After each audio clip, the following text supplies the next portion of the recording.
A little bit too much going on all at once. Uh, I gotta figure out how to handle all the things that could happen all at one time.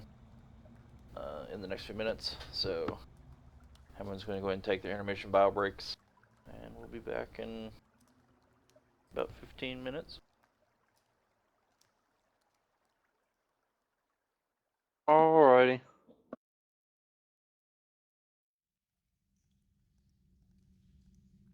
Hey Josh, I hit stuff.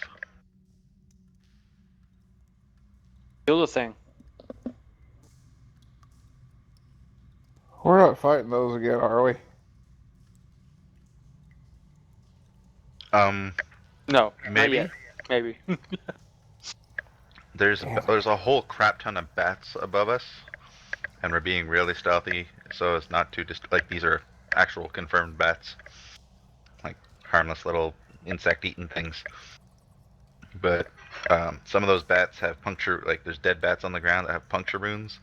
So currently, our brave and astute, very handsome-looking halfling is hypothesized either sturges or spiders.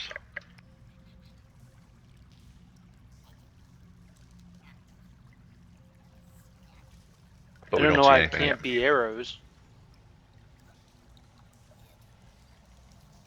Because I think with my medicine check, I would have seen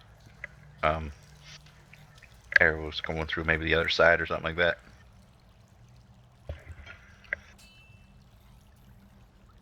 That'd be more of an impale than a puncture, just saying.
This better be what I think it is.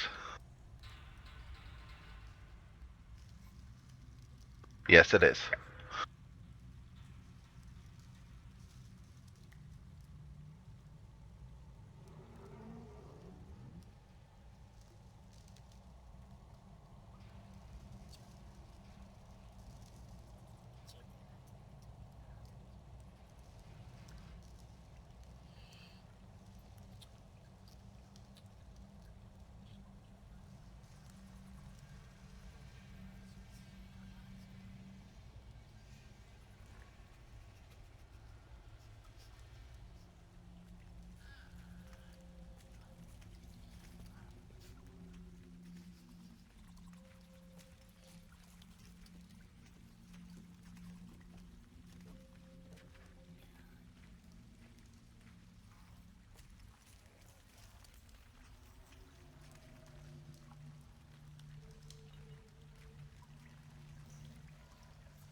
The eyes just explode. I love it. Oh man.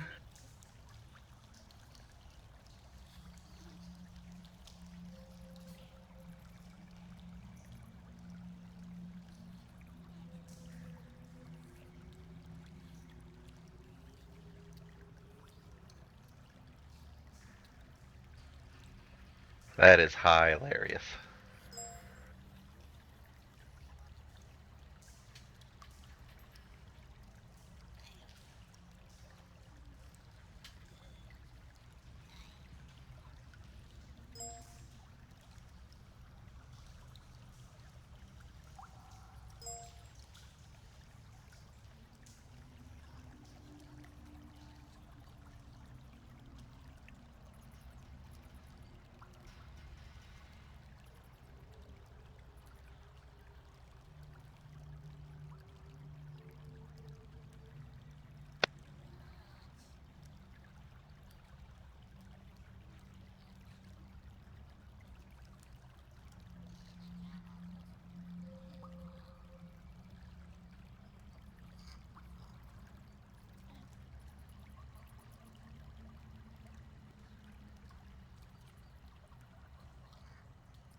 Alright, it is now 4:20, the end of the intermission time, so I'm going to go ahead and let's get things started back up again.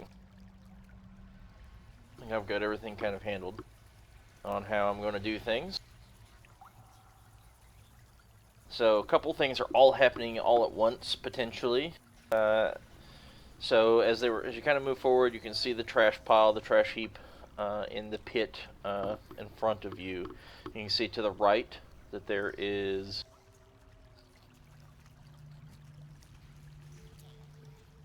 a small set of stairs that's descending.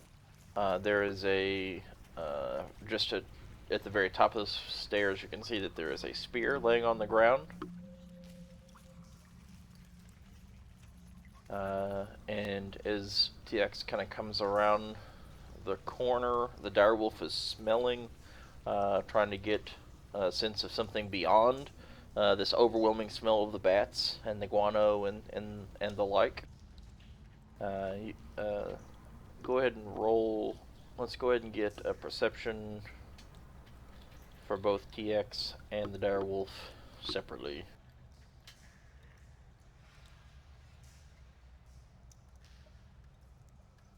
Still with advantage or no? Yeah, for your smell. Mm-hmm.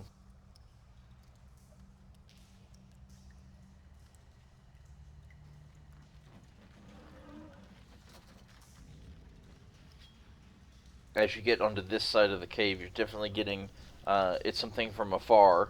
You're getting this very vile smell that's coming, not only the rotting smell of refuse, but from the other side of the refuse. You're getting this very stinking smell that it kind of rankles your nose. Just getting any kind of whiff of just that finally very, very faint thing from across the way. Let's see, would that be something? That is probably not something that you have encountered before as far as recalling what that is. Just that it, I mean, goblins smell, they're nasty, but this is something much more putrid than that. It does smell natural, and it seems to be, to smell it all the way over here from the actual, like in the middle of all of these vast amount of smells, to be able to smell it, it must be pretty intense over there on the other side of that refuse heap. And then you also, as you get this way, you're kind of starting to smell this as TX is just kind of creeping around the corner here and looking off to the left. You start smelling, you get the kobold smell, but now you're starting to get other kind of dragon, like other essence of dragon that's not. I mean, not full dragon or anything like that, but definitely has that dragonkin smell to it, a little bit stronger than that of the kobolds, coming from the north and west. And just about that time that TX rounds the corner, he's with his spectacular vision. What he sees in the cave beyond is a small handful of kobolds in this narrow, knife-like shaped little. It's not really. I think it's almost like a corridor, but yet at the same time it's an open cavern. And then to the where that ledge seems to be kind of defined, there are iron bars that are sunk into the actual edge of the ledge and all the way up to the ceiling. Next, there's a set of stairs up here on the front right, and that set of stairs is barred by a gate. That on the wall right next to the gate is a key hanging from a peg. And so with that, okay, so that's what you guys are seeing and doing almost immediately. Let me see if I can throw.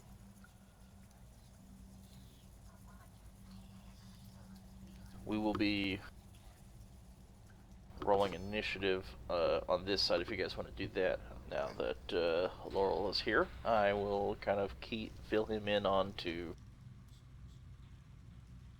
kind of what's been happening in the meantime. So, you're rifling through some papers in the office, in there, and you were kind of meditating on what what they mean and about the places and trying to recall certain things. And while you were well, Tiax was in the other room on the stairs, and the stairs collapsed, creating a slide, and then he ran into a bunch of fungus that came alive and attacked him, essentially. The Most of the people in the room just outside of the little office where you're at heard it, and Fane grabbed Karth, and they all left. And they ran out of here. Did not hear the rumbling sound from the actual stair collapsing in the other room, and so you also didn't see them run out, and nobody came into the little office area to tell you. And so after you're kind of looking around, a good minute or two has gone by while you were looking at these papers, and as you look around, you notice that there's nobody in here. There's nobody in the room next to you. Everybody's gone.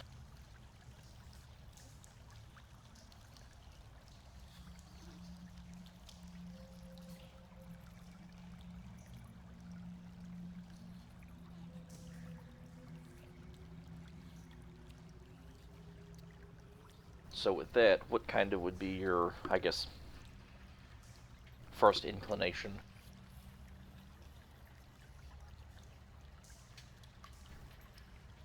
Are my surroundings well lit? Am I able to see?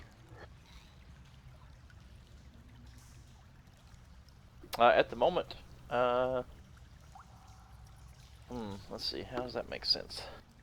How would you'd have to at least notice that you could see and then you couldn't see. Right. Because you didn't have a torch on you. It was Karth and Morn that had a torch. He had a torch.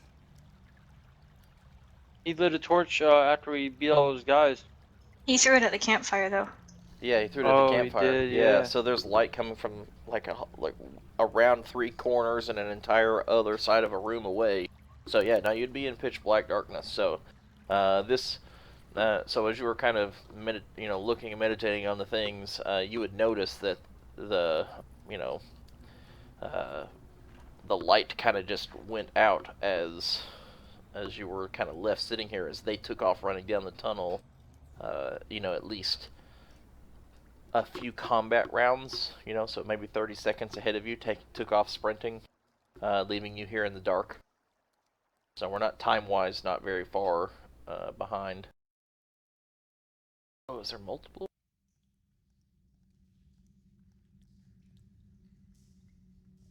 Hold up. Oh shit, there's more than one.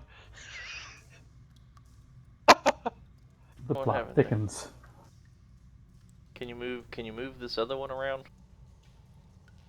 Okay, good. I was like, what is going on? Did we have 2 laurels? Is that what? Yeah, there was 2 there. It was weird. So if you're that far behind, would your inclination, like when the light goes out, to chase after, or like to go back out immediately? Would that have been your first inclination? Oh yeah, definitely. Okay, yeah. So then let's put you. They're still a little bit ahead. Alright, so you come in to the outside, you can see that this is where the collapse had taken place. You know that you're looking at it, you could climb down. It wouldn't be super easy, but it'd be something that just given a little bit of time you could do.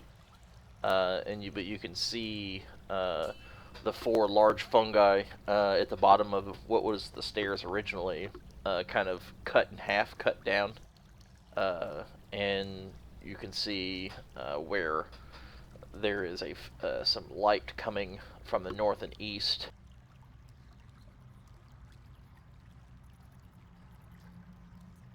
Yeah, pretty far up from the north and east. So let's put you right.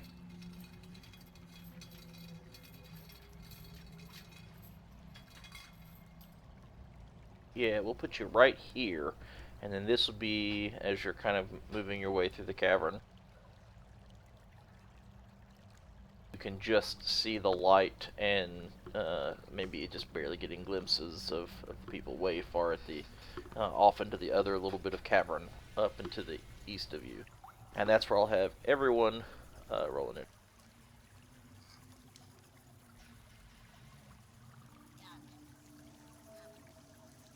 Oh, okay. You just.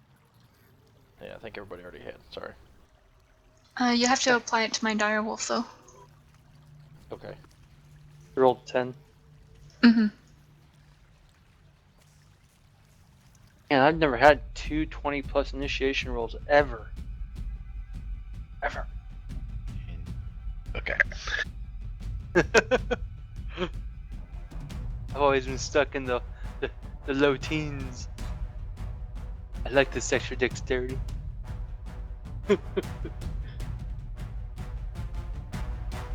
mean, kobolds. Music's kind of loud. Yeah, we'll fix it.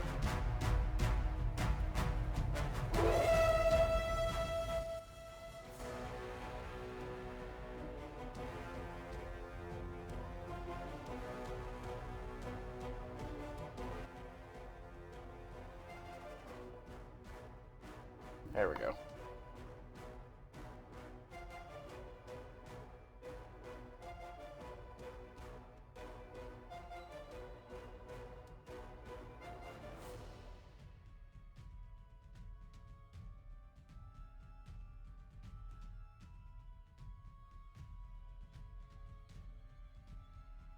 Alright, so we'll start off. Looks like Fane has the first go of it. So, Tiax just kind of rounds the corner, and you can see all of these kobolds there, and you hear them very clearly just around the corner from you, as you can kind of see Tiax get this very long, like, surprised look on his face, like, as he points off in that direction.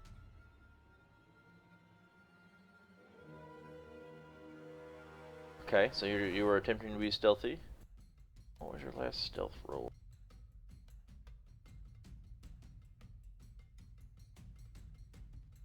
Ooh, even worse. Slightly. It was only slightly better than that before. You're very here on the edge. You know, you're kind of wading a little bit in the muck that is the bat droppings, and so it's very disconcerting, really, making it difficult to kind of keep it together.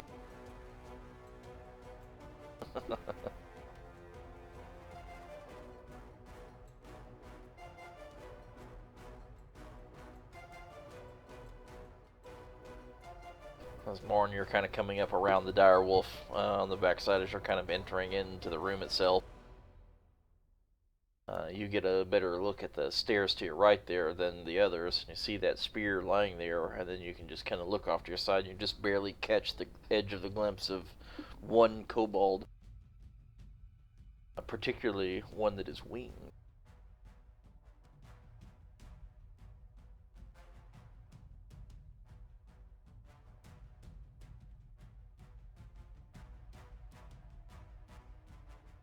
I can't see the names of their tokens either.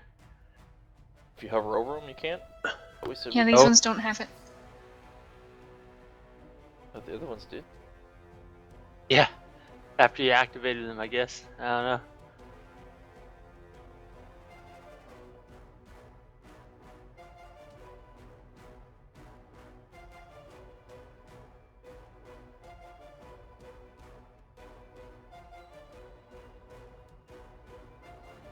There we go. Okay, yeah, I don't know what's wrong with that other thing, but sure, why not? And funny thing is, the names are actually scaling to the size of the map now. Yeah, changed it Bubbles. to tooltip instead of title. Yeah, it's way better that way. It's way better if they're just on all the time. They used to be. All right, So did I see anything to the right here? Just a stairwell going down. Okay.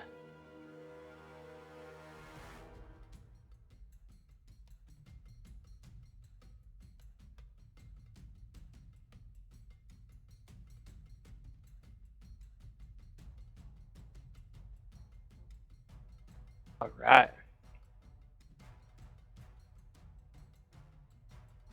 And take an action. Hit. One. Actually. No. Use.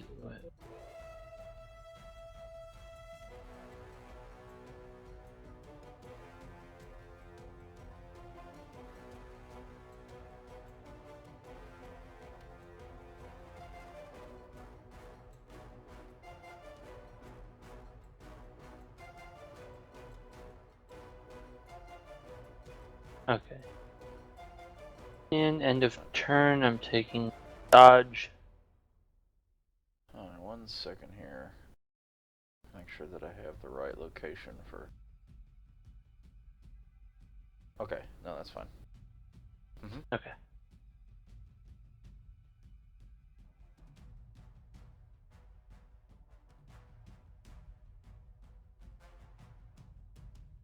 You could see this kobold, the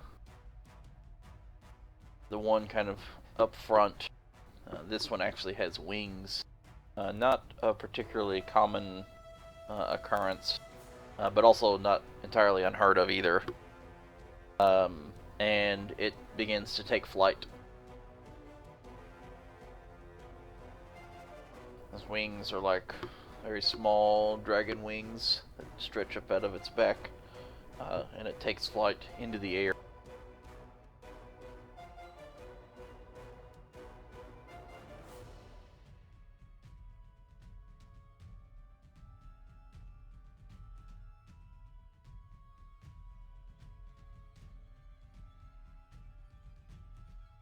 So essentially what it's going to do is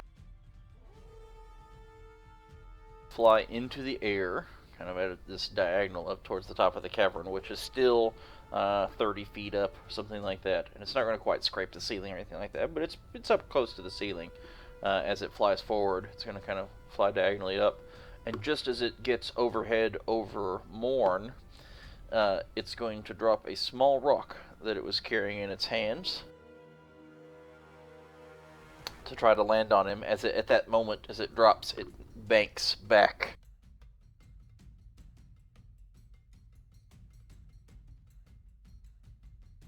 Makes it in the air, headed away back at this point.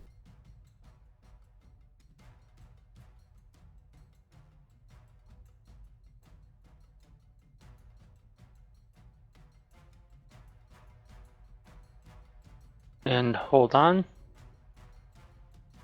Okay, never mind. I'm gonna try to do my deflect missile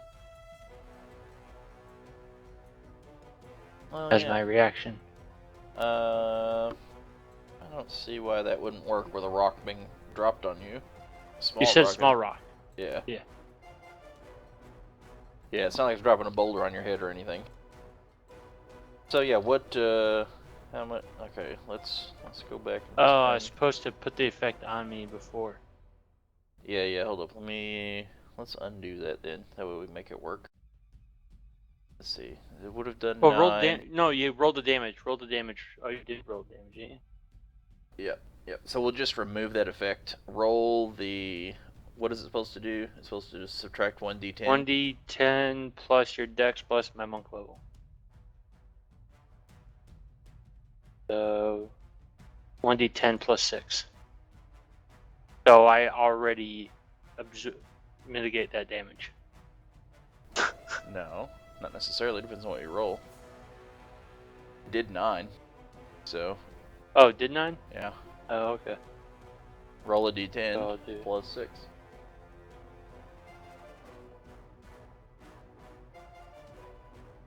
And is the... That's an 8. Okay, yeah.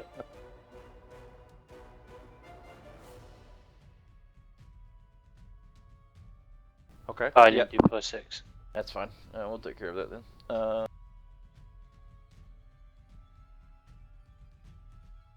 So I reduced damage to 0. Yep, you reduce the damage to 0, which allows you to. I'll put that back up to full. And now, Wait, if why? reduced to 0, I can catch a missile if it's small enough. Why did you touch and- your death? Because I had to get my shield back. I already did that. I had full shield for the fight. I should have. I didn't take any damage before. For 6, yeah. Now you give me my health back. I did that already. Like, I've already done that. Yeah. I can spend 1 key point to throw it back. To catch it and do a ranged attack with it? Yes. Mm-hmm. And for making the ranged attack, do you use your I use a key point. right, and then do you use your dex mod or your strength mod? To throw? Dex.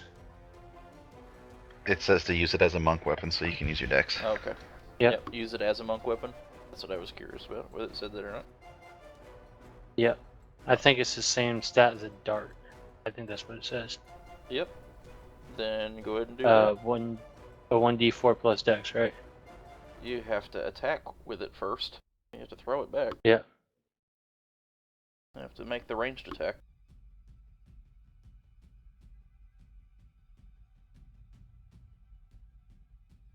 Okay, that's a short sword, but that'll work. So now you do your 1d4 plus whatever damage.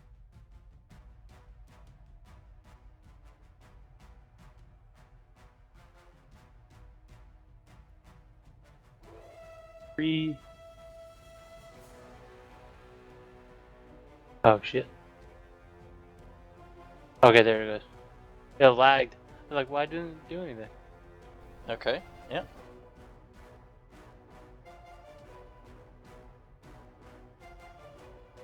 There we go. So is my roll with the short sword going to be different than with the ranged weapon? Or the attack hit? It could be if things are prone. Since So, it's a melee, I would- it's not a ranged attack.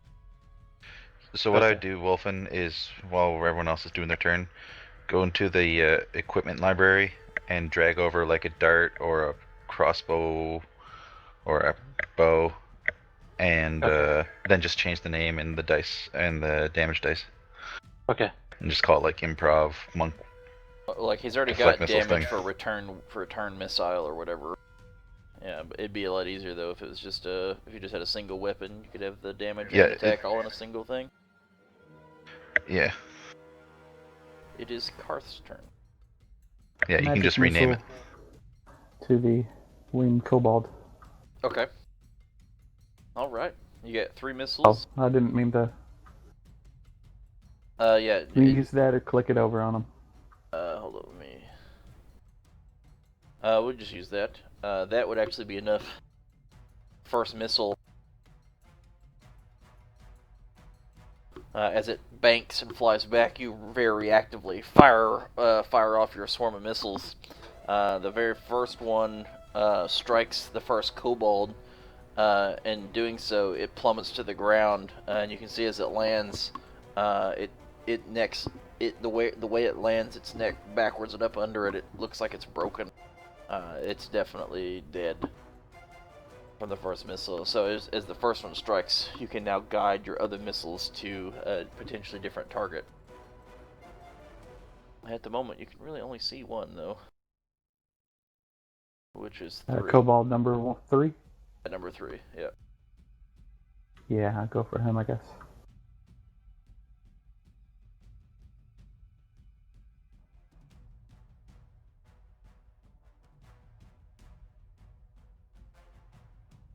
And yeah, so that one slams into it, and you can see that where it hits, the impact of the force seems to dislocate its left shoulder, but it's still standing there with the arm kind of limp.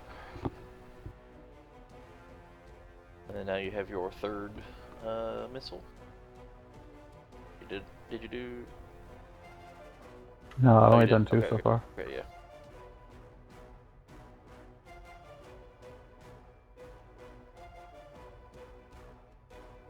And the last missile impacts it directly in the middle of the chest, and you can kind of see the chest kind of cave in. You were out of the force right in the middle of the impact, right in the middle of the actual chest cavity there, and kind of you can hear this like a cracking sound as the chest actually caves in, and then the kobold crumples to the ground.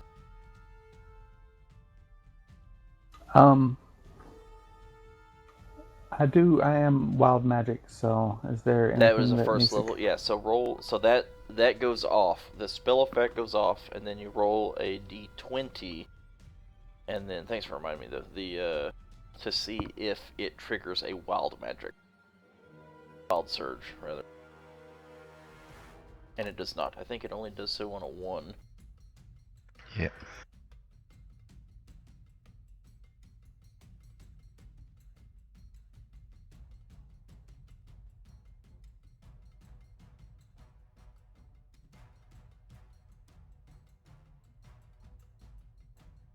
And so far, all of this has been pretty continuous, so we have not had any short rests or anything like that. Just for consistency's sake. Right. I just kind of move over here, and then, yeah, I think I'm done. Okay.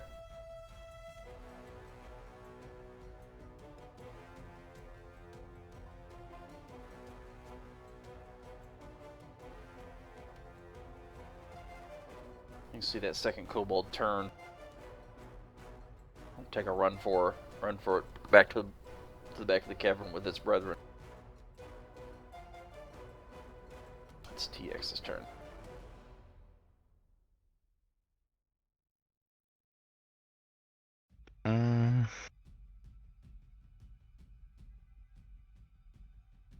Was they aware of me?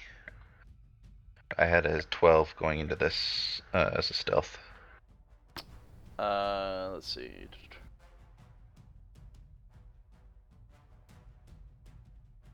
I lost it.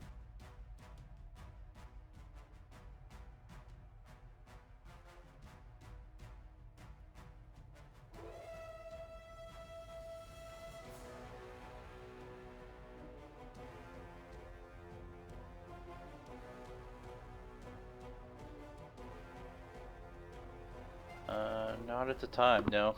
No, they were not. Okay. I'm gonna go for a hand crossbow to that kobold. Would that be made at disadvantage because of the range? Yeah, so it'd just be canceled out. Mm-hmm.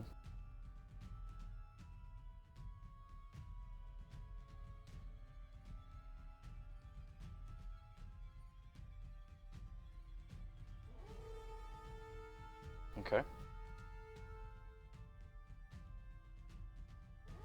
Sweet.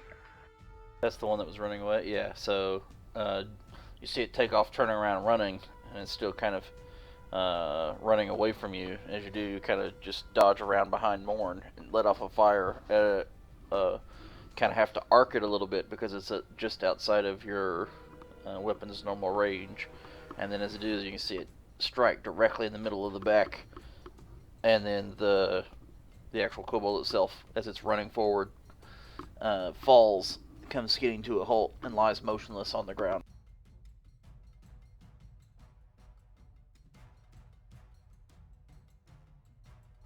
Yeah, that's good for me.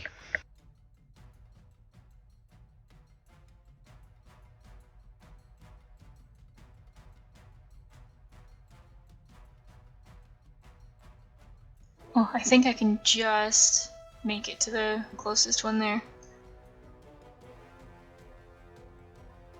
Is that where you would be going? Yeah. Okay. When you make it here,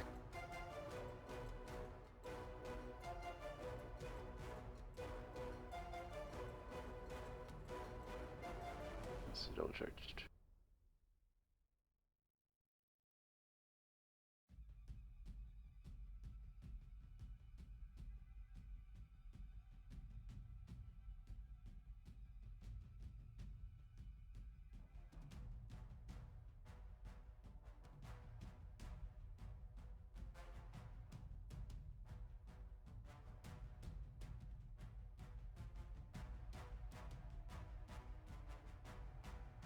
actually make it a hair further.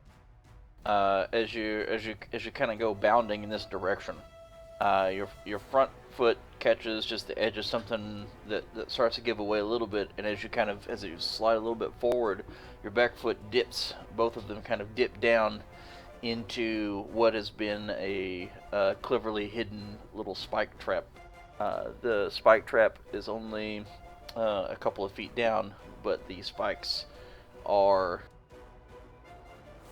laced with something. Oh, I didn't even see that. Son of a bitch. Oh, she's unlucky. Bjorn wasn't around. Let's see. Constitution Pitmaster. Constitution saving throw.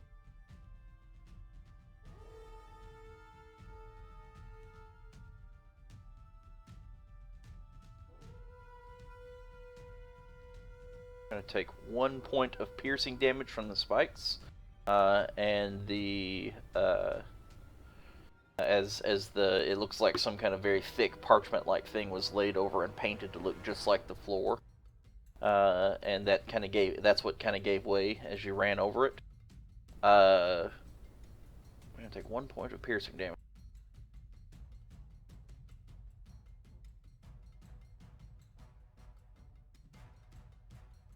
And now everyone can see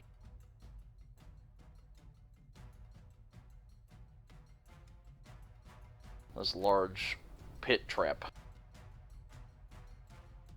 that spans between the two rooms. And you do not feel it affect you. So how's that? Let's see.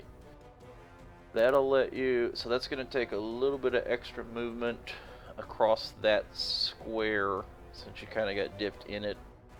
Could you only make it just there? Or did you have any movement left moving to the edge? It depends how you count it. If I went directly through the guys, I had 5 feet left.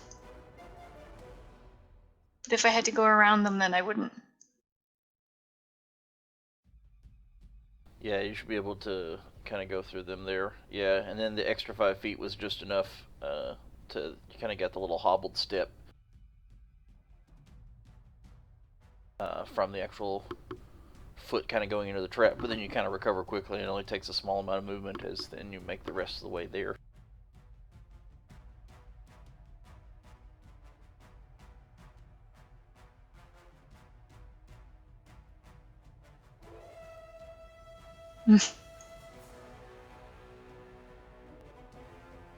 Kind of reeling off balance a little bit from your foot, just literally kind of getting like stepping on a nail, so you're kind of hobbled just a tiny little bit, just enough to kind of throw you off balance as you lunge forward just at the very edge, trying to gnash your teeth down right on top of the kobold, who just kind of barely just kind of leans back, and that little bit just allows your teeth to sink right in, like 2 inches in front of its face, kind of just clapping together with your bite.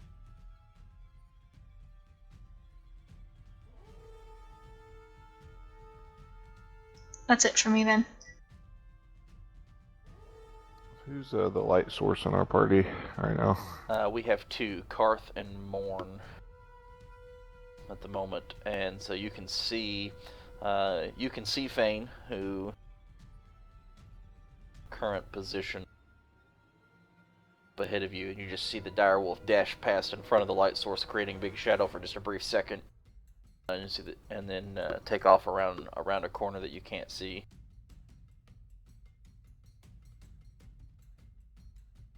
I'm gonna move and then dash. Okay.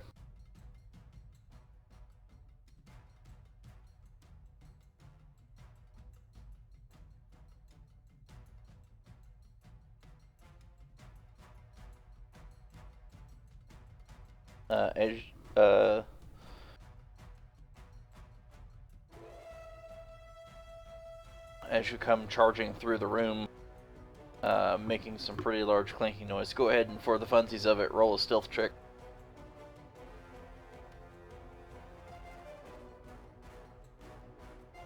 Just to see how much noise you're making.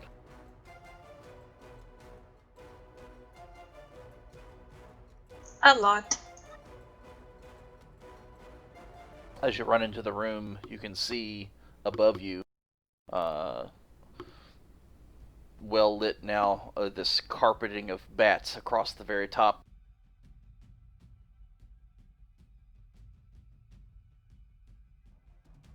That is now beginning to rustle quite a bit, and as you stomp your way through, a large swarm of bats come flying down, filling most of this room.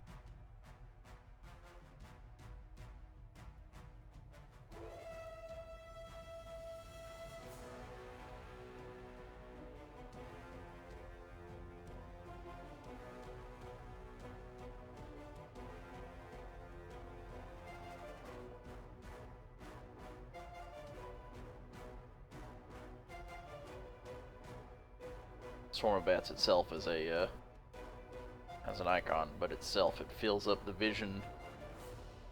The loud noises, they all begin to flutter and screech. It's very deafening. So for those in the back here, it becomes very difficult to hear anything.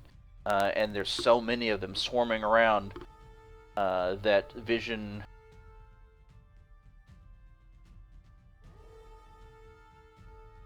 in this area is restricted to 5 feet, to directly 1 square away from you.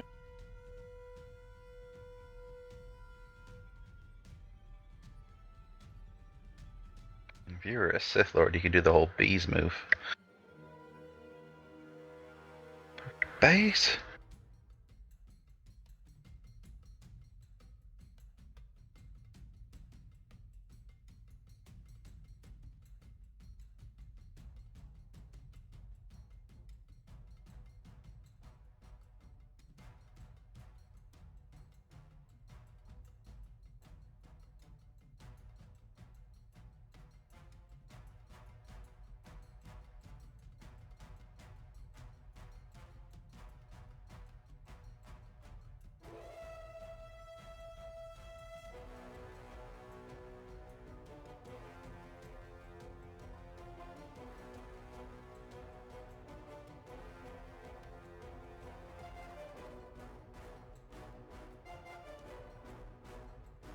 Alright, Kobold 1 is going to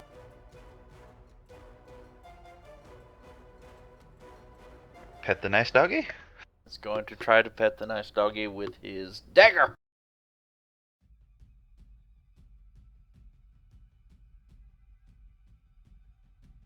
Oh. It's gonna try to stab right at the snout, literally mere inches in front of its face.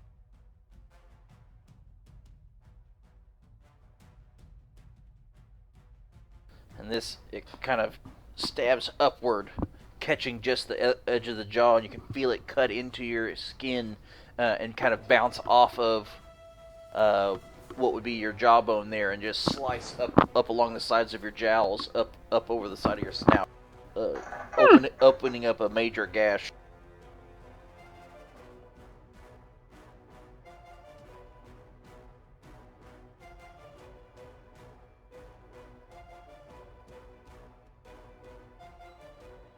The other kobold's going to rush forward, being currently harried, and then letting out your howl from the pain.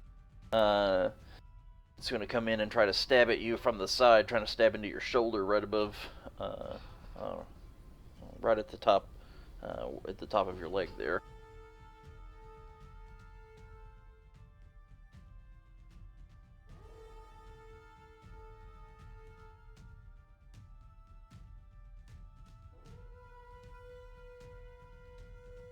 As it pokes in, you can feel the cut kind of hit pretty deep into the shoulder, and it was already you've already sustained quite a bit of damage, and so you're already very hurt. But this, lights your shoulder on fire. It makes it difficult to move. It's all very stiff now, and it's your turn. Ragged breathing. Enraged. How do you act? Oh, yes, enraged. Yep. mini rage. That kobold that cuts you right across the side of the jowl there, you just open up your mouth and consume its entire head in it as you gnash your teeth taut over it, and you can hear the snap of its neck and the crunch of its bones. And you just feel the body go limp. Can I spit the head out of the other one? Yes. Pfft.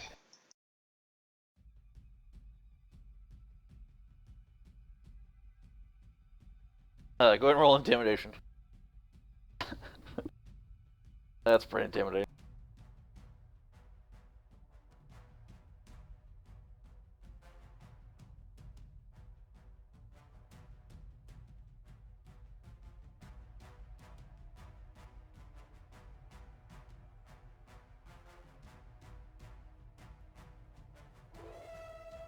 In this particular instance, it seems to be holding its resolve.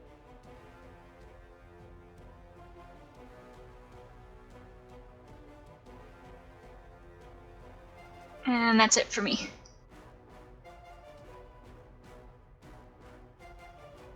Okay.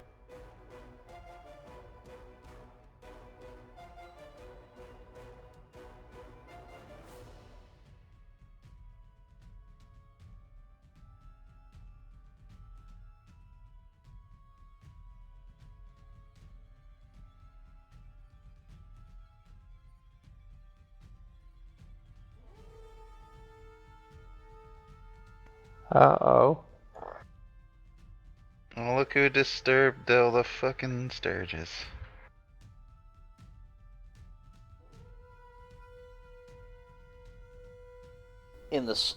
Awakened by the disturbance of the swarm of bats, their screech comes from the ceiling. What was hidden by a large carpeting of those bats comes down several large sturge.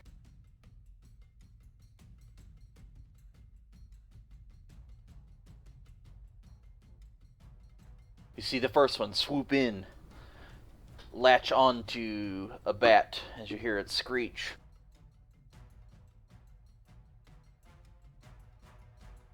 Right as it swoops in right next to Fane, this huge, it's much larger than a bat, and you get the presence as it swoops in right next to you, latch onto a bat.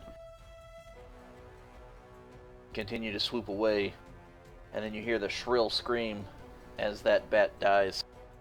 It's okay, guys. They're on our side.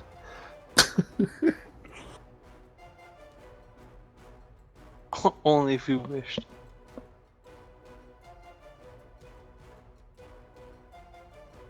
Another sturge swoops down. Instead of grabbing onto a bat, it tries to latch onto Karth, trying to pierce its large beak into the side of its neck.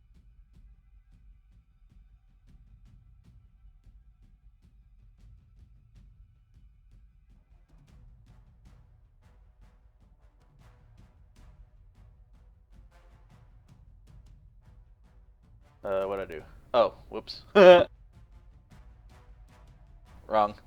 Wrong target. They're two on top of one another. Attacked itself? Get wrecked. Yay, B for Bjorn! Deals 6 points of damage to Karth as the puncture itself stabs painfully into the side of his neck near one the actual vein.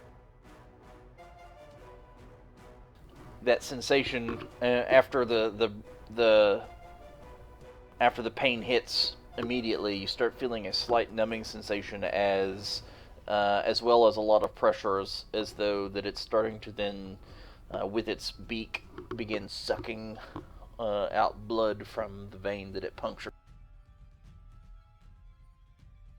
Does it put its hands in my pockets? Nope, no hands. It's all hands on deck, so to speak.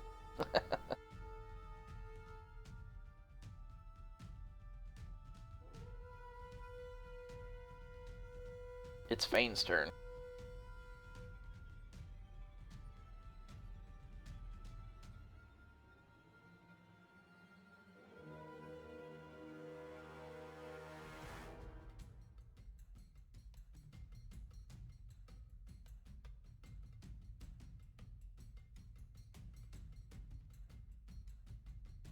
Yeah, as it swooped in right next to you, I mean, you're definitely aware of it's kind of where it went, but the cloud of bats, actually, it's just outside that that concentration. I'd say that you're not obscure just enough to impose disadvantage at your current vantage point, but basically to shoot any of the others, you'd have to shoot through a swarm of bats, and it would be difficult to do so, but yeah, you could do that. Nice. Now, this would not be an opportunity for sneak attack, but as you are definitely not hidden from it. But it would do its regular damage with a critical on its regular damage. Which is still, oh my god. For a Sturge, that should be guaranteed death. Should be. Yeah. I hope so. When she tries to kill it with her pinky finger. No, I mean a critical is guaranteed. Yeah, damage onto Sturge 10 for the short bow. Just your regular damage. Yep. So with your very precise aim, you manage to just take it out of the air, pinning it against the wall, even with bat still attached to it.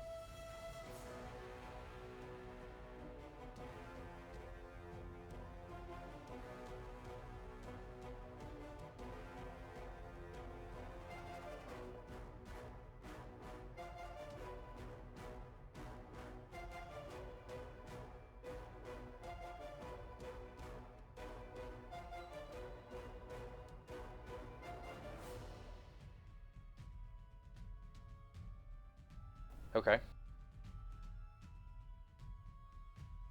Try to move out of the swarm there. Alright. It's Morn's turn.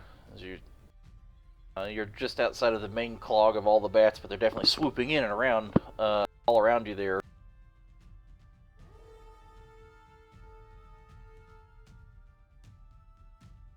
Alright, you're gonna get this.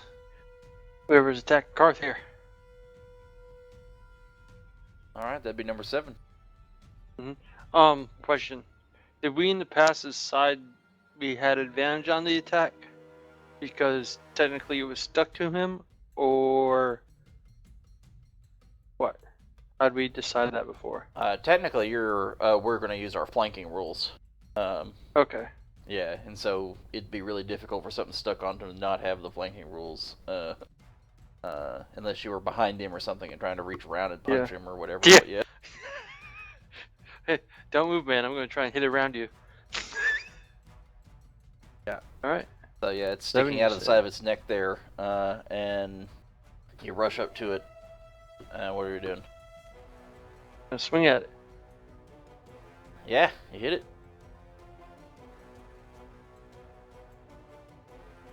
Yay!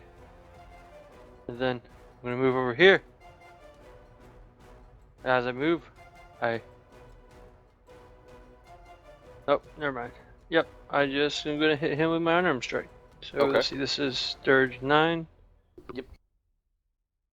I guess technically, it would have been hidden from you because of the bats, and that would have canceled out the advantage. But I'm not worried about. I'll handle that in the future. Oh, okay, they're hidden. They're all hidden. Oh, But they're not. They themselves are not like hidden. but hard to notice in the swarm. Yeah, it's hard to notice in the swarm. Yeah. Okay.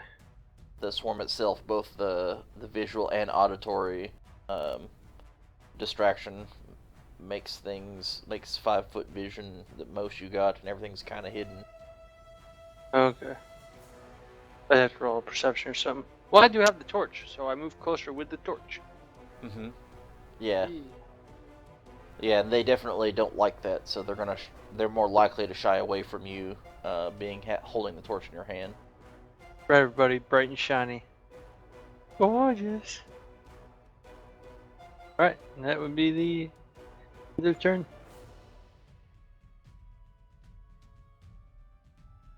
Hey, hopefully I'm protecting everybody with my torch.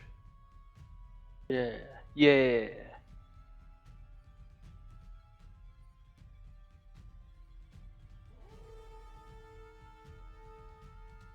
Alright, so let's see. Ah, okay. So, Surge number 1's going to swoop in after a bat. Hold up.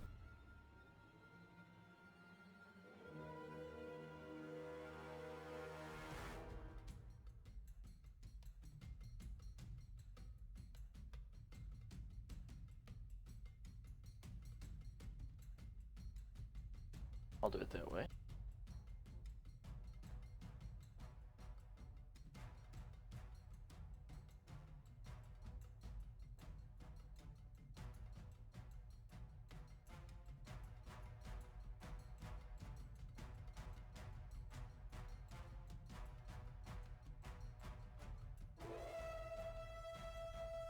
Some of the Sturgers are swooping through, clearing off bats, and as time goes by, they're starting to thin a little bit.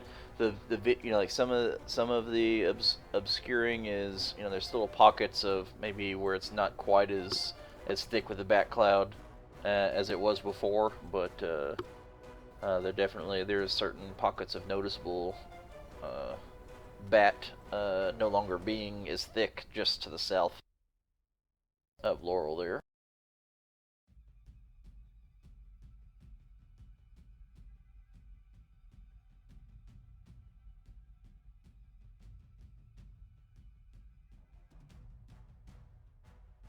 Alright, 50-50. Which one does it go for?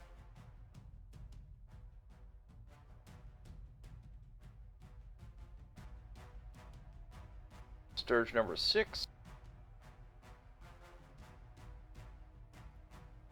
is going to swoop in towards Laurel, pinning itself to the back of your leg, back of your knee, right where there's a bit of the actual armor that's no longer, not covering right there at the actual back of the knee. It's going to pierce right into the back of your leg, latching itself on there.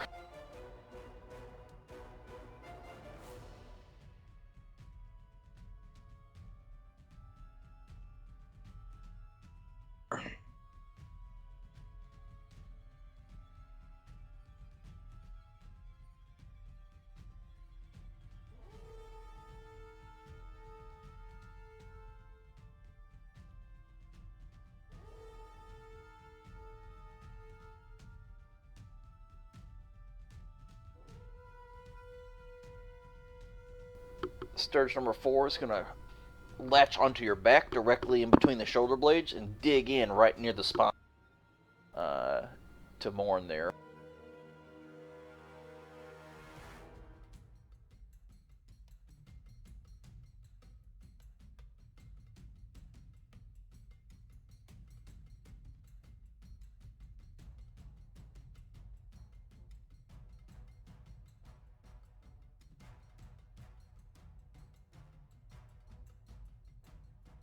This Sturge is going to swoop in towards Laurel, who's just hiding a little bit around a rock. And as it swoops in, its vision still obscured. It nearly bounces off the rock as it has to correct its flight, just in the nick of time, just barely scraping by as it misses Laurel entirely as it spends its action trying to actually move away, trying to just avoid going head first into a rock.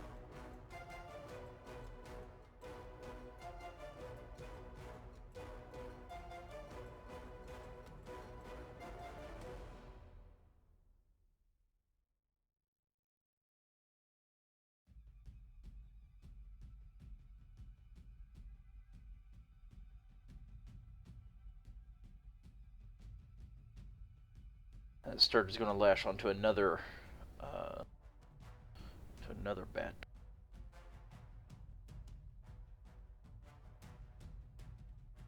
That makes it Karth's turn. Oh my.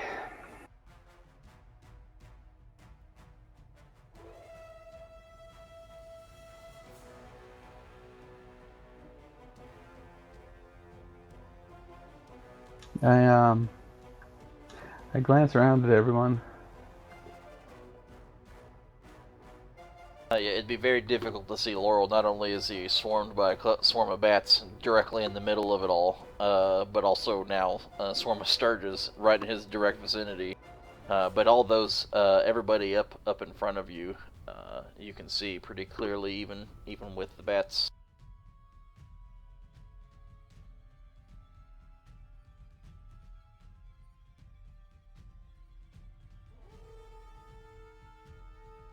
Yeah, I'm a little worried about a direwolf. Looks like she's taking some damage up there. Yeah, and you definitely heard her yelp out very loudly from pain a couple of times. He was already wounded before bounding out there. Ray of Frost on Kobold 4. Okay, yeah. Do the damage first, or no, I mean the attack first. Yep, do the attack, and then if it hits, then we would do the damage next. In this particular case, this attack has to be kind of guided. In an attempt to try to not also hit the direwolf, you're trying to kind of just clip around her to try to hit it. And as you do so, it kind of darts over to its right a little bit to kind of stand in between it and the between it being the direwolf and you. And as doing so, the Ray of Frost just shims right by its shoulder, just barely missing it. Well, shit.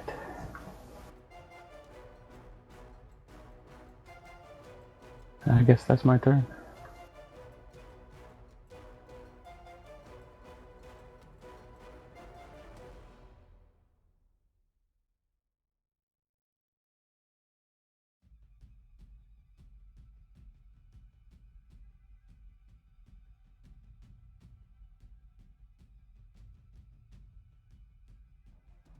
Alright, I'm gonna clean up. I'm gonna go for sturge number 6. The swarm of bats, right like as you're doing your thing, the swarm of bats does start to recede, not as it's moving towards the mouth of the cave a little.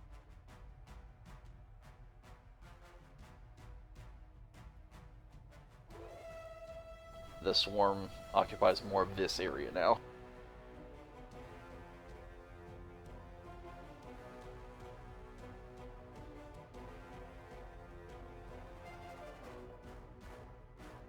That's no bueno.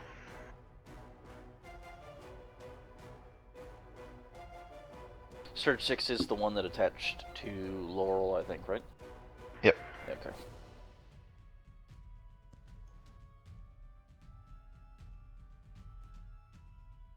I'm pretty happy with where I'm positioned.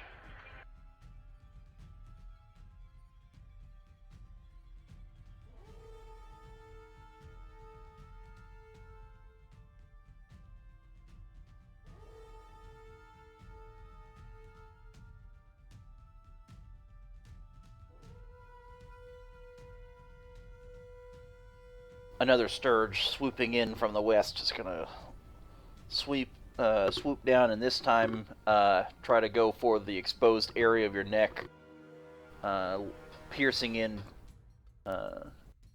quite painfully as it latches on as well. So now you have 2 and 6 latched onto you. Morn has 4.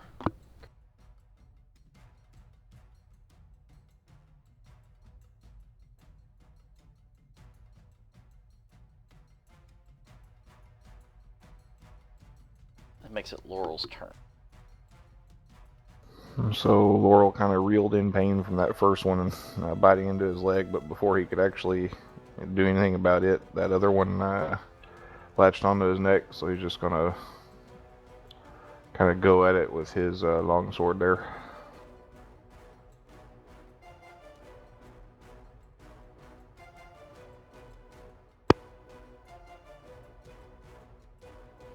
Okay.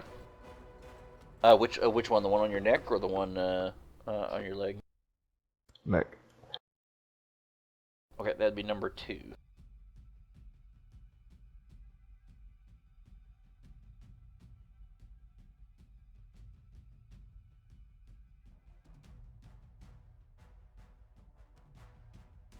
trying to swing frantically from the at this just swarm of just absolute grotesque baddies that have started piercing from all around and swarming you.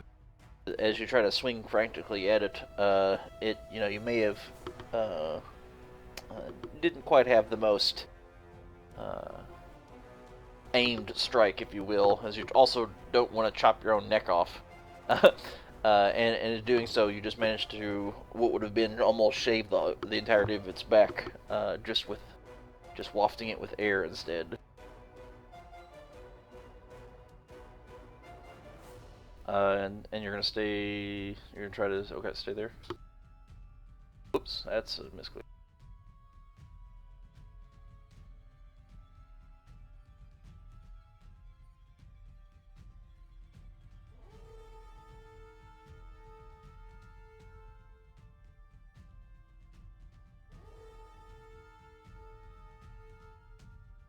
After not being intimidated, keeping its resolve, Kobold 4, in vengeance for its fallen friends, is going to strike out one more time to try to take down this monstrous beast in front of him.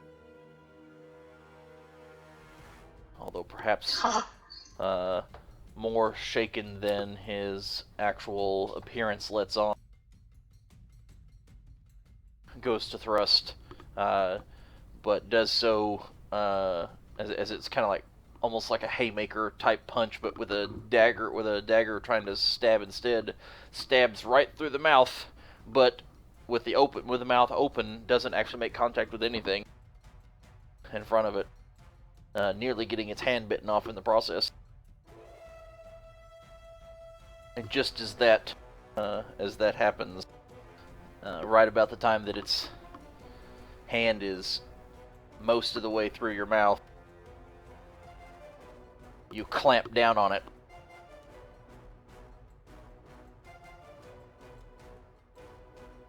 You clamp down on Shake it. And then with your teeth, as you grab in, you just shake your head, ripping the arm entirely out of the socket. And with a little screech, the kobold falls to the ground, bleeding profusely out of its arm there, and from the shock immediately falls unconscious, bleeding and dying on the ground.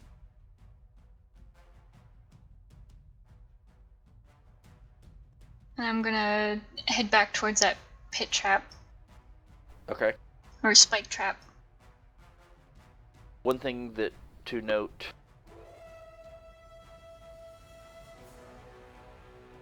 that you can see that no one else can see, being up in that area.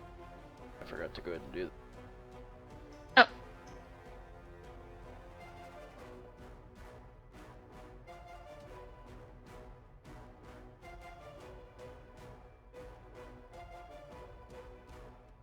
Is that lit up? It is not lit up. So I can't see very much of it. No, but you can definitely see that the bars that are along the edge, and you can hear, as you're over there, you can hear the yelps of small drakes down in the pit. A couple of them. As you were Do I heading know back. anything about drakes?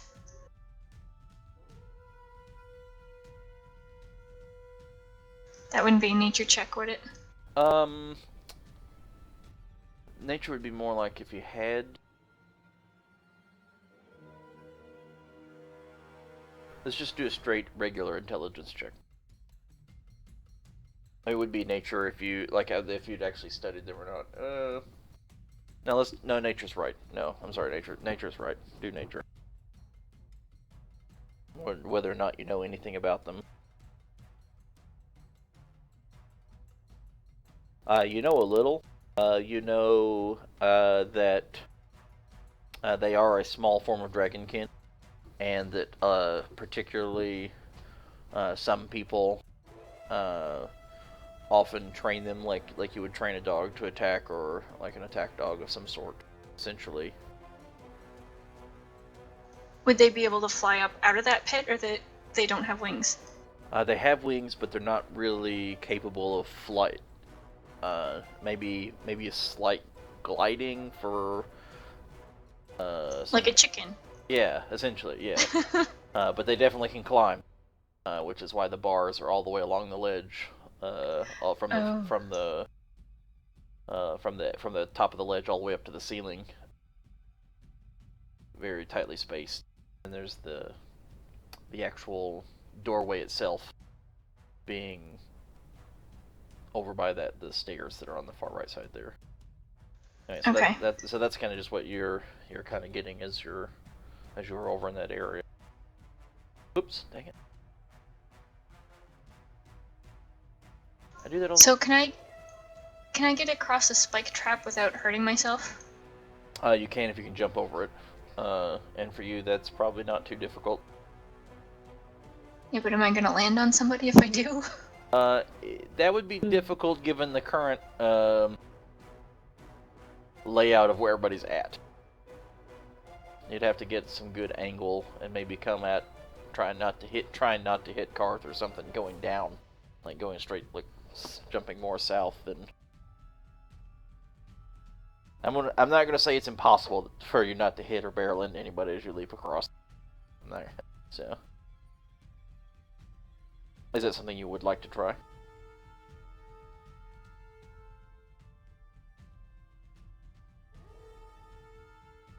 I'm not sure I'm aware of the sturges right now, so I would probably just wait on this side of the spike trap. Yeah, now that you're kind of in the area, you do see like the bats, flittering and fluttering all around. Do go ahead and roll perception to see if you see the one attached to Morn's back. It is mostly obscured from you. No, yeah, you can't see it. What you see is the flittering of all the bats from this side. Okay, I wait here then.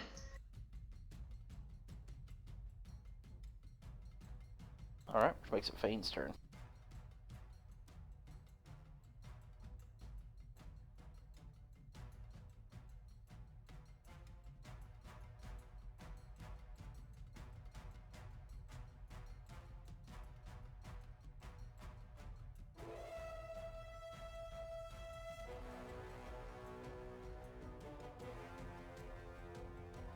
I'm gonna do like a little shooting ace exhibition display here. Hold very still. Don't you do it! Hold very still. I've seen all of you guys' aim. Please don't. Oh, I fucking hate you. She's guarding quite carefully to try not to actually hit you as well, and so because of that, she does aim wide. And at that, and almost as a flinch reaction, her firing the crossbow almost directly at you. You kind of flinch and dodge yourself, but by doing so, the latched-on Sturge comes with you. And although she likely would have hit had you not dodged, it did not in the case because you did. Feel bad for Laurel. He just had a crossbow bolt come at him. Might strike a bat, a stray bat, pinning it to a wall. Right next to Laurel's head. So that was your movement and or some of your movement anyway, in your action. You could try to. Oh wait. Wouldn't she have an advantage on it? No. No, she's not been hidden. Okay. Okay. Oh, I thought maybe because it was pinned down by me. Okay. I never thought about that. Yeah, because you because you can normally technically it's grappled. No, well, It's sort of, latched onto me. sort I'm of, grappled. Yeah. By a bat. I'm a horrible wrestler. As far as I wonder if you can. It's just I think the dual wielding thing says if you attack with if you use the attack action. I don't think it says necessarily what kind of weapon you have to use the attack action with.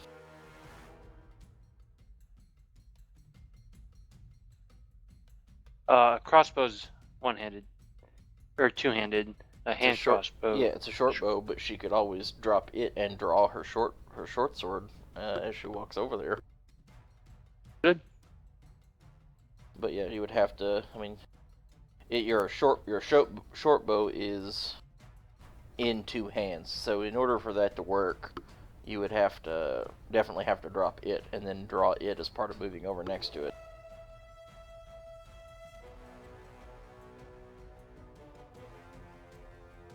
And then she'd only get the damage roll without modifier.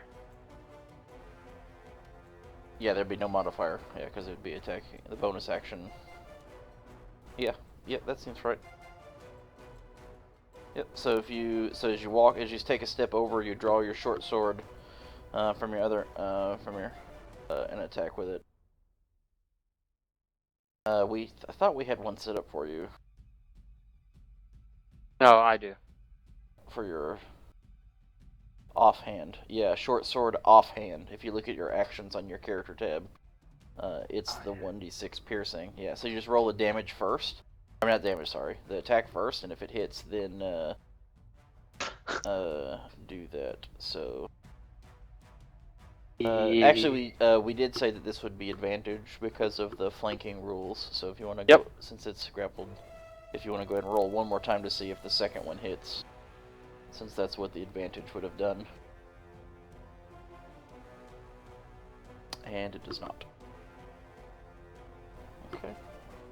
I'm losing faith in these people's accuracy. Not having the best of luck. Where's this 4 bastard? There he is. Ah! Ah! Ah! Talking shit. Can't hit me either. Don't worry. I can swing again. So yeah, like you try. Yeah, you gotta think about it being attached to your shoulder blades behind you, so you've gotta, kind of wildly slash back at it, I guess. And also remember, we did rule that the it says unarmed strike there. I don't know, type piercing. I'm not dual wielding. I'm not dual wielding. Yeah, I know, but it says type piercing. That doesn't right. And then also we did say that that you would get your damage, your dex to the damage for the unarmed strike. Oh yeah, I never reworded that. We had that conversation when you weren't on here. I changed that. Yeah, but you do manage to take it down. Was that the last thing you were going to do after that?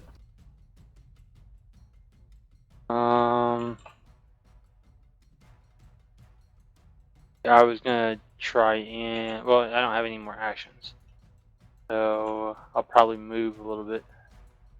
I'll reword this here. Okay. There we go. I just moved a little closer to the surges. Trying to get people view with the torch.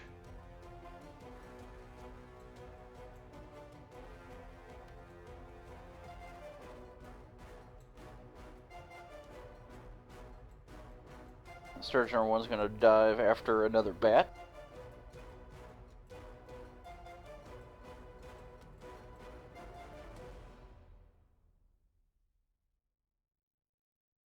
Well, you might be rolling bad, but so am I, so I guess I roll to see if they attack you or if they attack the bats. And I get a lot of bats. Alright, 6 is attached to you.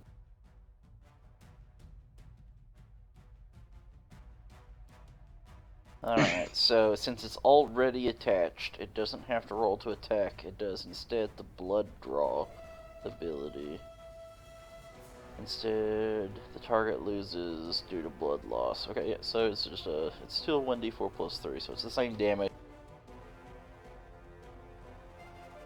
Technically not piercing, but we don't have any damage reduction, and I don't have anything built to do it. So the blood drain.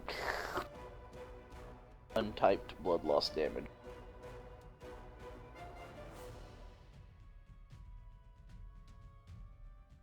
So Sturge 8's the one that went for Laurel initially, but had nearly ricocheted itself off a rock.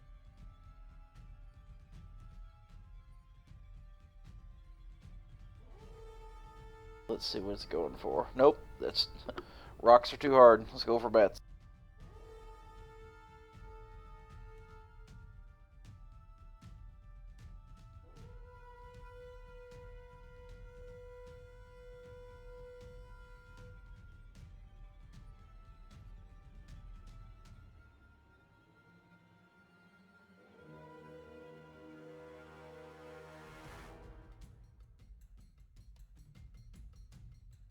which makes it Karth's turn.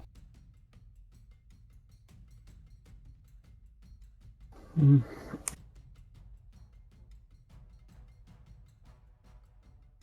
Yeah.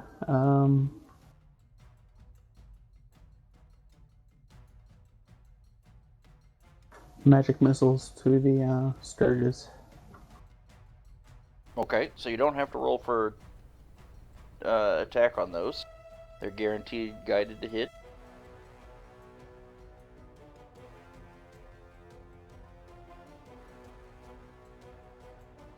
Three of them, right? 3 of them. Mm-hmm.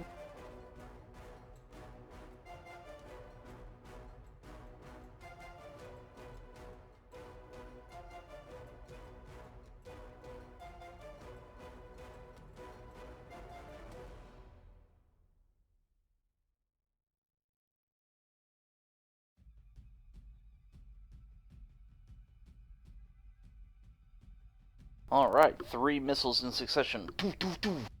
Just hit. And the 2 that are attached to Laurel, they hit, and you can see the beak, little bits of the beak, break off as the rest of the body just kind of gets smushed by the power of the force that just strikes it.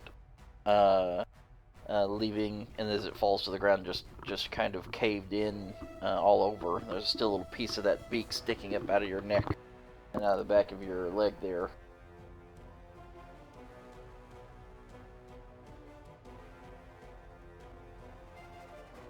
Alright. Alright, the bats in themselves are moving, but also sustained quite a bit of damage. There's quite a lot less bat than there was before.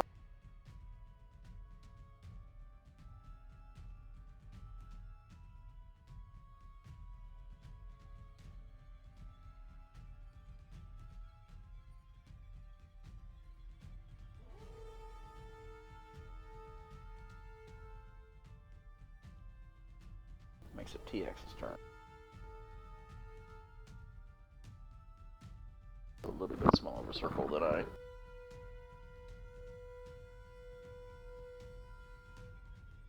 Actually.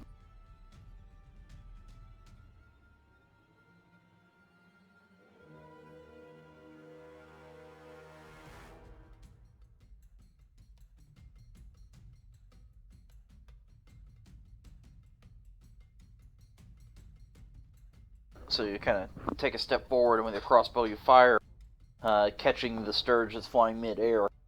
And just, you can see from the concussion of the actual bolt hitting it, knocks it far back against the wall as it clanks down in the corner of the floor, right at the bottom of the wall. Pierced completely through the middle. And dead. Which makes it Laurel's turn. Laurel's all kind of been out of shape. He's gonna meander here, kind of catch himself against that large pillar or rock or whatever with his shield. And he's gonna take another 5 feet here, and then he's gonna channel some divinity Okay. in the form of turning the tide.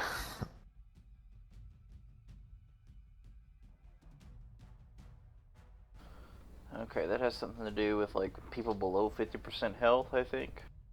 Yeah, the people, creatures that I choose that can hear me are affected by it as long as they have no more than half of their hit points. So that is going to be Laurel, that's going to be Direwolf, Wild Shape, and that is going to be Swarm of Bats.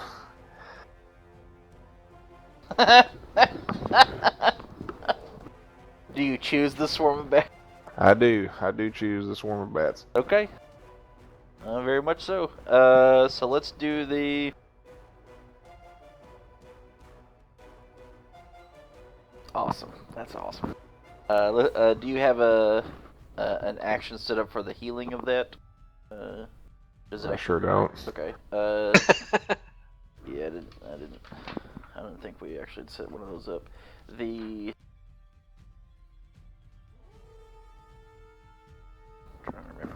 How much is the healing? It's going to be 1d6 plus 2 Plus 2. right now. Yeah. That's What's my charisma modifier. Oh, it adds the charisma modifier? Okay, I thought the charisma modifier was something for the number of people. How many? The number of people is just a set amount, or no, everyone that you choose? Everybody, yep. Okay, that's okay. I'll just make sure I understood how that worked. So 1d6 plus 2. Go ahead and roll it for. You can go ahead and do the plus 2, and then roll the 1d6 for each one in turn. Okay, so 8 for you. Direwolf next.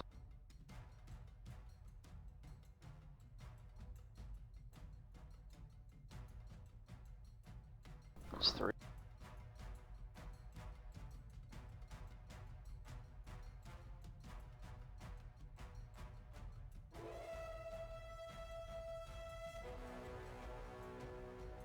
And swarm of bats. Okay. With that, you can see where the bats had started to draw close. Many of them. Now it surges again.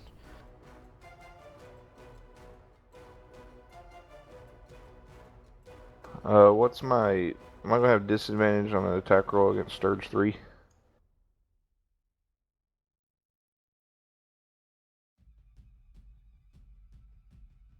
Yeah, you're both kind of covered by the bats. See, yeah, that's the weird thing is if you get, it's over there. Technically, you would have advantage on it because you're hidden, and technically you'd have disadvantage on it because it's hidden. So I think it just cancels each other out, as far as I know. Like, I'm trying to think of something that would make more sense than that, but that seems to make the most sense to me with the way they are written. And it says no matter how many advantages you have or disadvantages you have, if you have some of either, they just cancel each other out. So...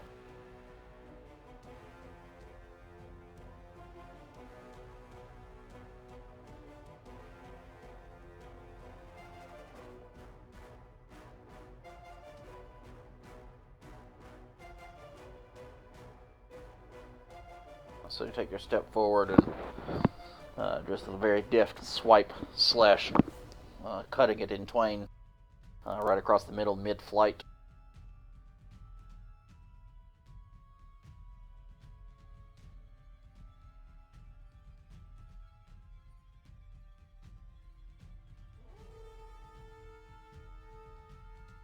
Alright, that makes it the direwolf. Oh, I shrunk. Oh, whoops, that was... I have to be careful when I'm scrolling around, because if I scroll wheel over an actual icon in the combat tracker, it will change the size of it. I've done that a few times. I think I see a clear path here now, so I'm going to take a couple steps back. And take a running jump over this trap. Okay, go ahead and do, There. let's see, that'd be athletics with advantage, I think, for the direwolf. I think. Oh yeah, you,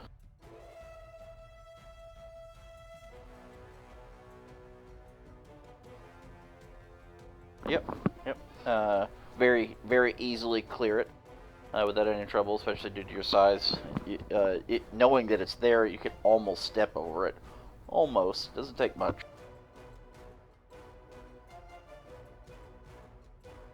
Yeah, and you land quite clearly on the other side. You can take the rest of your movement.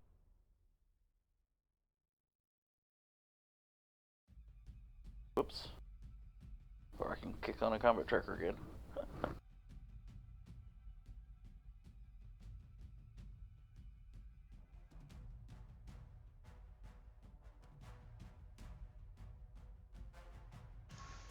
I'm not sure that I would know the Sturge is there still. Yeah, go ahead and roll perception if you wanna see if you can get any senses of what's going on. The bats are mostly clustering around. You do see Sturge corpses all over the place.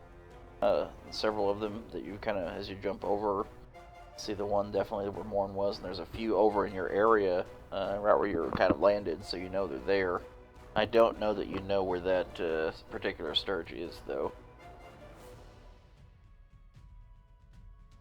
It's definitely clouded by all the bat movement. Okay, then I want to go. Ooh!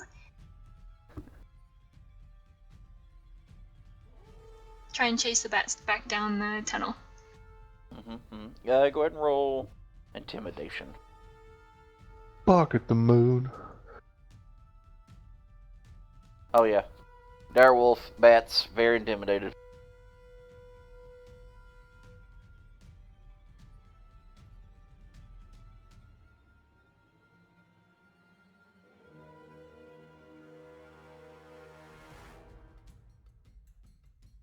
Oh. Oh, they're immune? They're immune to frightened. Really?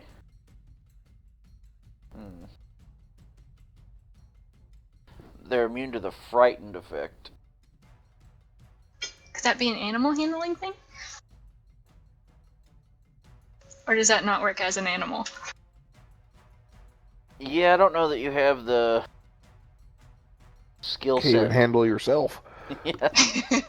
I don't really know. Yeah, I don't know that that would work so well in direwolf form as far as that goes. Now, as far as at the same time, you know, like a herd of cattle getting them to move forward, it is somewhat animal handling. So, depending on this kind of handling action, I think that works out fine. Yes, let's do that.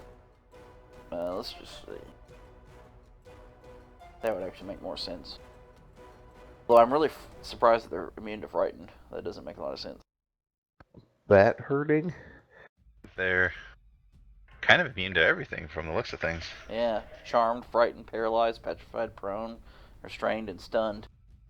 As a swarm. Probably because they act as a swarm, and so they go where the swarm goes. So if enough of them don't do anything, then Yep. they collectively don't do anything. Yeah, you definitely get the sense that the bats are trying, that have been slowly moving in that direction anyway.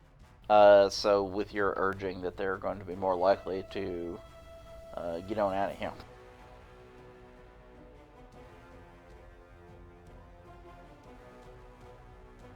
Which makes it Fane's turn.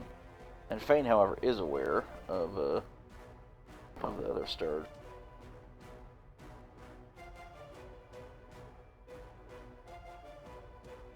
Ooh, okay. Go ahead and you need a running attack. Go ahead and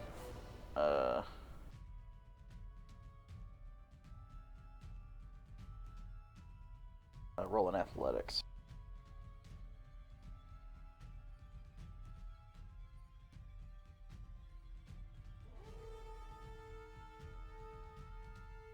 Ooh, no good.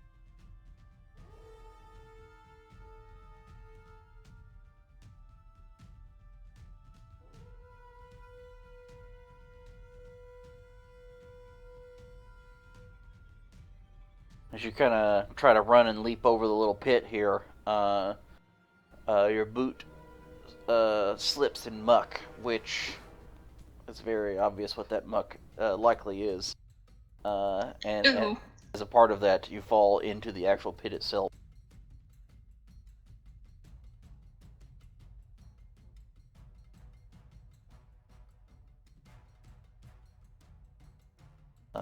And take 2 points of piercing damage from the tiny spikes at the bottom. And I will need you to roll a...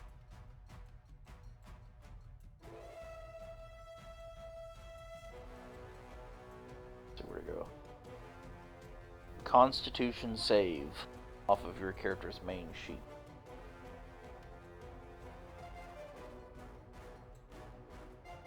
The right side under saves for Constitution. You are not affected by the poison lacing the spikes.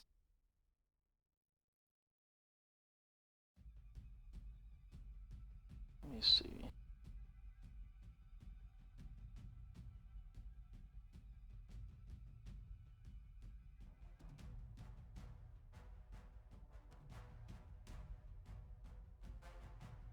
It's only a couple of feet deep, so you could climb out, yeah.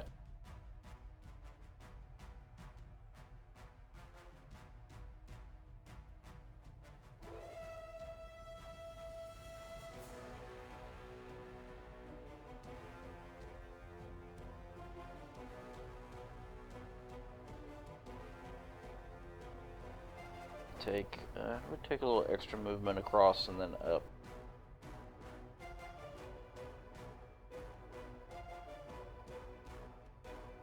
I'd say it'd probably take 4 squares worth of movement just to go across from where you were. So 1, 2, 3, 4, 5. You probably got 1 square of movement left after that.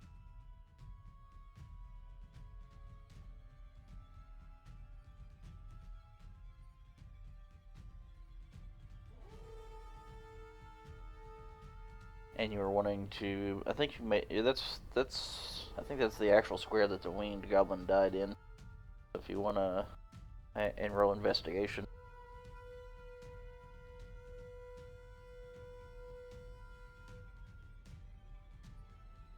Alright, while I think about what that's going to be, I'll go ahead and queue up Morn so we can start taking his action.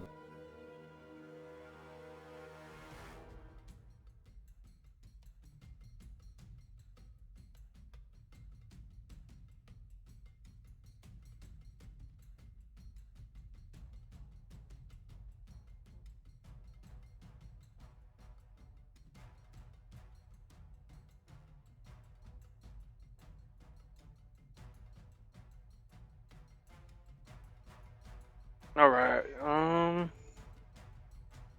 gonna move forward. And as I get into the bats, kind of see the other Sturge. Or perception, I guess. Oh, yeah, trying to find out what square it's actually in. Yes, yes. Yeah. You get a general sense that it is south and west of you, but it would be like blind fighting. You'd have disadvantage on any attack made, like, because you're not sure which square it's in. So it's just gonna be straight up disadvantage. Yeah. Alright. I will maintain my position and take a dodge action and end turn. Hopefully my lighting will help someone else find him.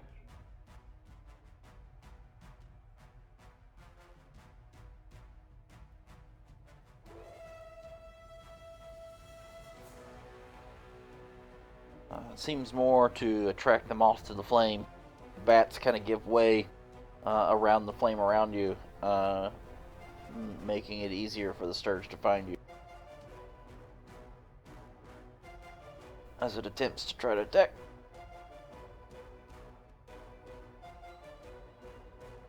Missing. Did it have a disadvantage on the attack there? It Oh, did. I don't think it did. Okay. Yep, sure did. Just make sure dodge worked. Otherwise, it would have crit. Oh. Ha! Yay! Which makes it Karth's turn. Over here to do that. Yeah, so from your vantage point, you know, with the light being on Morn itself and you, the bats have kind of given away enough that you can see the Sturge clearly attacking Morn.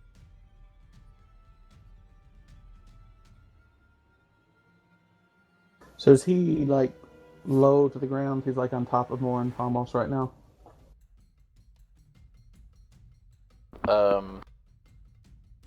Yeah, he tried to attack. Like he tried to latch on, like onto his arm. So he's, you know, about that particular height.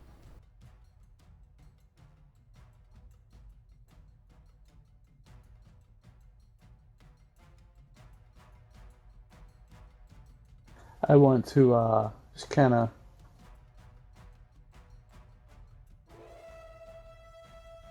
reach out and grab it and do a shocking grasp.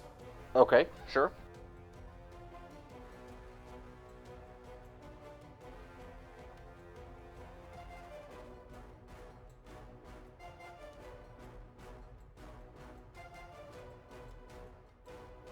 the crackling energy of your hand as you reach forward.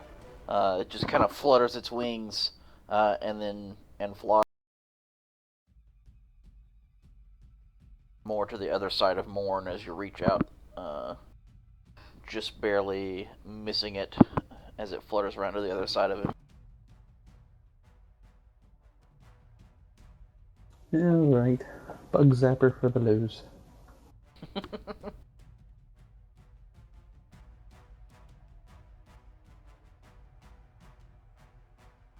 With their previous urgings,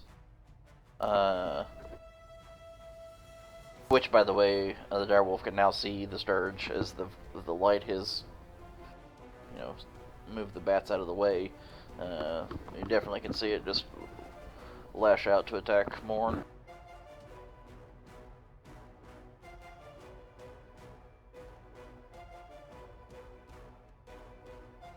See the swarm of the bats just take off, fluttering towards the mouth of the cave.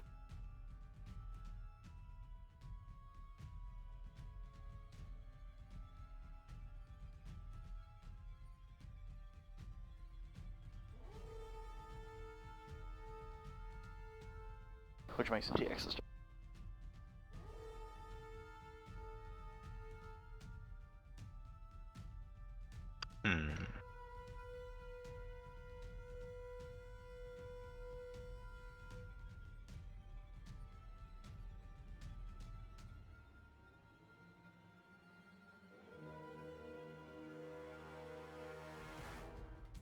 Okay.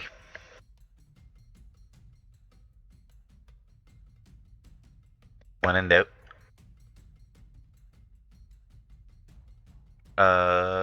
This is in melee range with that dude, or is he up in the air? He's definitely fluttering in the air. Okay. Yeah, he didn't actually latch on. Though, well, I guess to say he's technically in melee range, though, but he's not latched on. I guess sorry, I Didn't matter. I mean, it didn't matter, but I misunderstood what the intent of your question. Should have known. Okay. But yeah.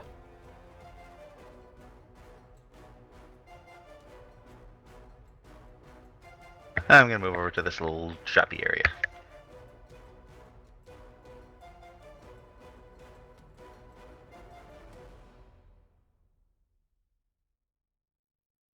And with that, the final started falling. We are now again out of initiative. Yeah.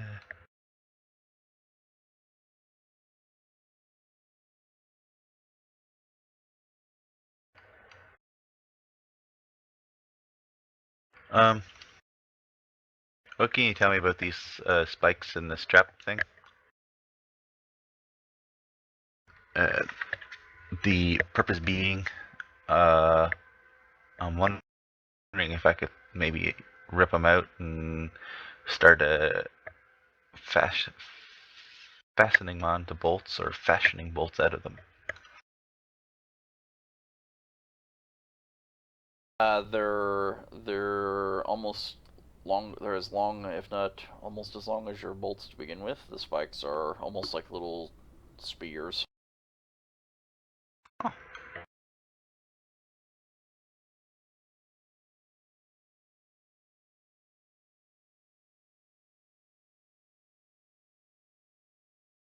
Yeah, they're kind of just buried in the ground, so they're a little bit longer than that even. But the pit itself's only about 2 feet deep, and they're probably about a foot long and mostly buried in. They're just wooden spikes. Oh, just wooden spikes. Oh, okay. That have been coated in a particular poison of some sort. Okay. Oh, if it's wooden, then I'm way less interested.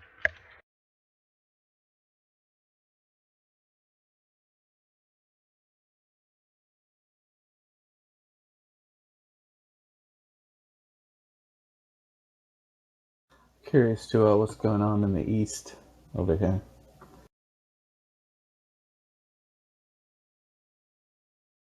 Are you attempting to be stealthy over there, Fane?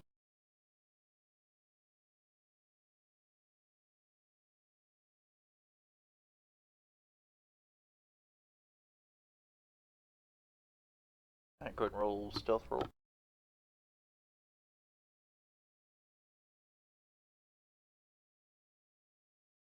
As you kind of come up to the edge here, you see a stairway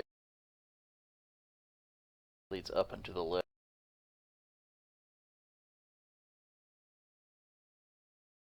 Off to the side, you can see the bars that I was describing earlier, all along the ledge, all the way up to the stairs on the far right that lead down into the pit. You have dark vision, right? Yeah, I think you have dark vision. Yeah, you have the dark vision. So, you can see down below. Actually, shoot, I accidentally deleted them.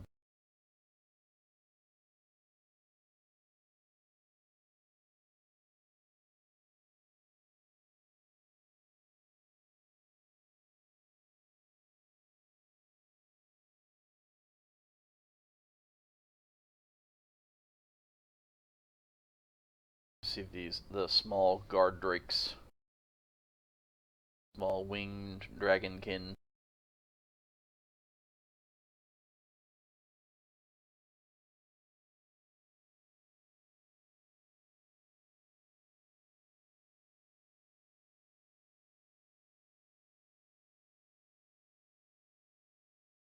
Clicking on things.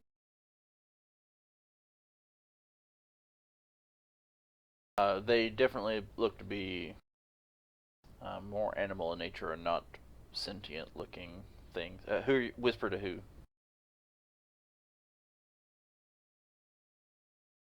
Like, see if I actually have an image of those.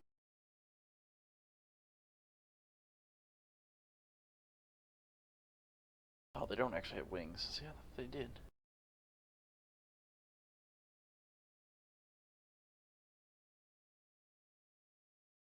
Those look mean. Yeah, it looked to me. Yeah. Yeah. Pretty. Found something bigger than direwolf. I found a new mount. Oh god, Yeah, horsey, that horsey. will go badly. That picture does make them appear bigger than they are. They're still not. They're still Dog size? medium-sized creatures. So. Oh, I'm still bigger. Oh yeah. I'm not smart enough to figure out how to set up this heal, but I'm going to use lay on hands on the direwolf for the full 15. Full 15. Okay. Trying to bite that thing's head off looks like a bad idea, though. Just letting you know. Okay. Yeah, with the warmth of your divine radiant energy, feeling her, nearly half of her wounds are healed. The deep cut on the side of her face begins to kind of come back together, and a lot of especially the shoulder starts to feel much better. You get the full range of motion back in it again. And you no longer feel even the least bit hindered from that.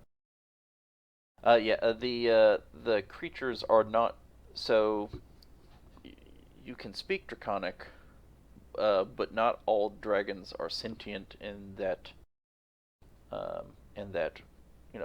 Sentient dragons speak Draconic for sure, and so does most arcane scrolls and things like that are in Draconic as well. But these are more like dogs. They're not intelligent creatures in that sense anyway, as of having language.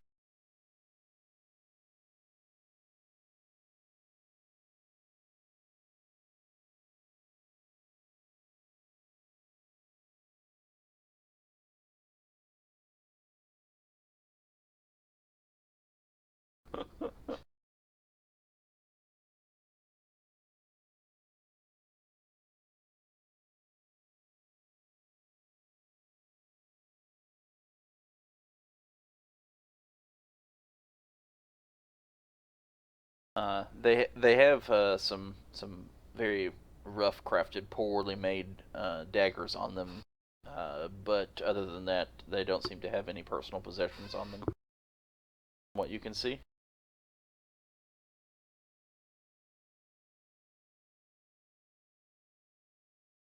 If these spikes are not too, are fairly easy to get at, I'd like to use my crowbar to try and like just bend them and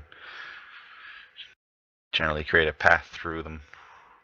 I mean, you could. They're wooden stakes, so I mean they could be broken. They could be dug out. They're buried at least 6-8 inches in the ground. How would I need to roll to do a power slide using my shield across them? Very well. That's how you would need to roll. I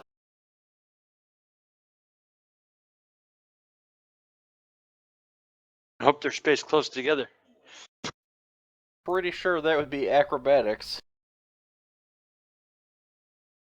I was just, hypothetical. Hypothetical. Okay. My character wouldn't do that. I would, me, like personally, but he wouldn't because he's a dick. Has to suck the fun out of everything.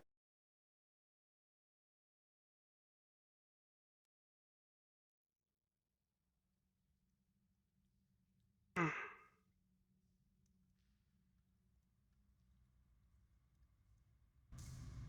I see up the stairwell at all?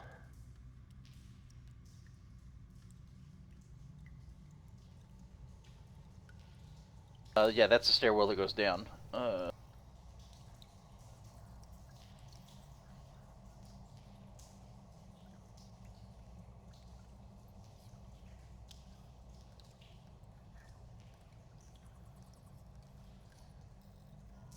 So yeah, my general goal is just to disarm a path somehow to make these spikes way less of a menace.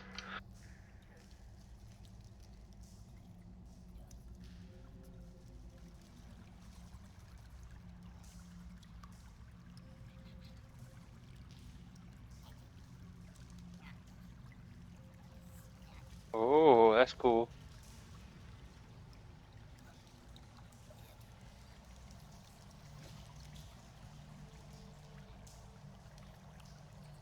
Another point of note: this far back into the cave, the temperature is significantly lower than it is on the outside.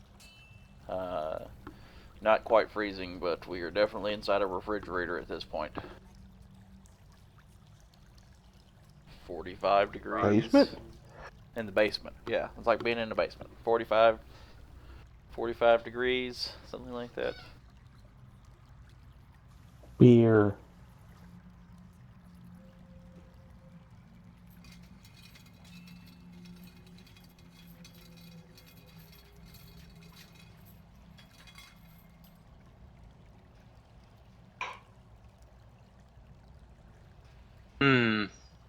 Do we go down or do we go to the other stairwell?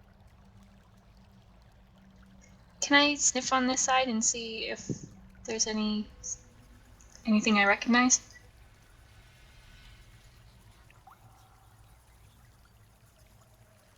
Yeah, go ahead. I guess it's just the way they worded that, but I'm picturing like a Texas Chainsaw Massacre curtain. Yes, that's probably Pretty not much. far from the reality of it. And then all this trash is piled up on this ledge over here.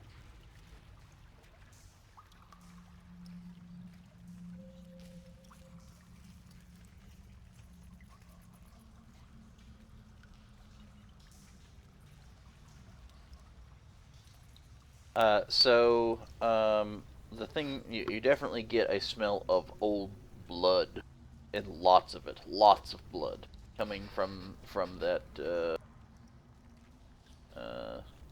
from the other side of that leather curtain.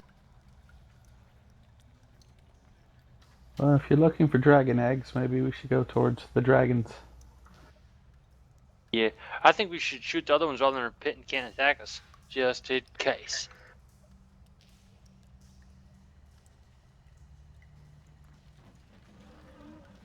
Give our man Tiax a chance to actually blow some holes in some things. I've gotten quite a few kills today.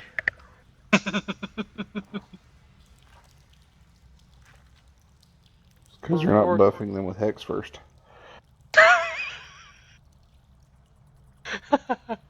Oh, great, guys. Laurel's here. That's funny. I Just want to noticed that. know if I know of any blood rituals or anything that might give some insight to what's going on down here.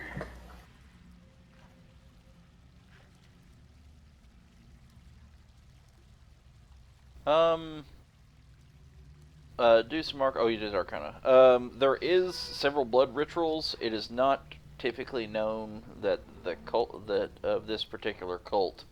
That being said, we don't know what their current, what they're trying to do. That's not something that's normally associated with dragon eggs by any means, or dragons typically. There does exist blood magic and evil, like some mostly having to do with the summoning of demons, and the things of that nature as far as blood magic is concerned. Although to be fair, you don't particularly know that there's actually blood down there. Only she can smell it, and she can't talk. She's a wolf. I didn't think about that, but yeah.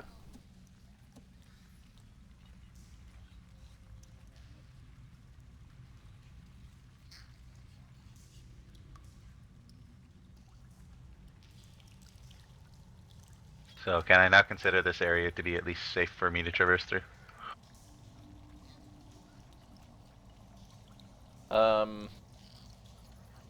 So exactly, you were talking about actually trying to Basically- break them and move them. You're going to use your crowbar like swing like a golf club to try to knock them aside so that you can take a safe path, or Prying them away from each other, or I have a hammer that I'd use to hit them away. Generally, I don't are you want to going touch to them. climb down into the pit to do that? I mean, it's only If 2 there's feet. room to.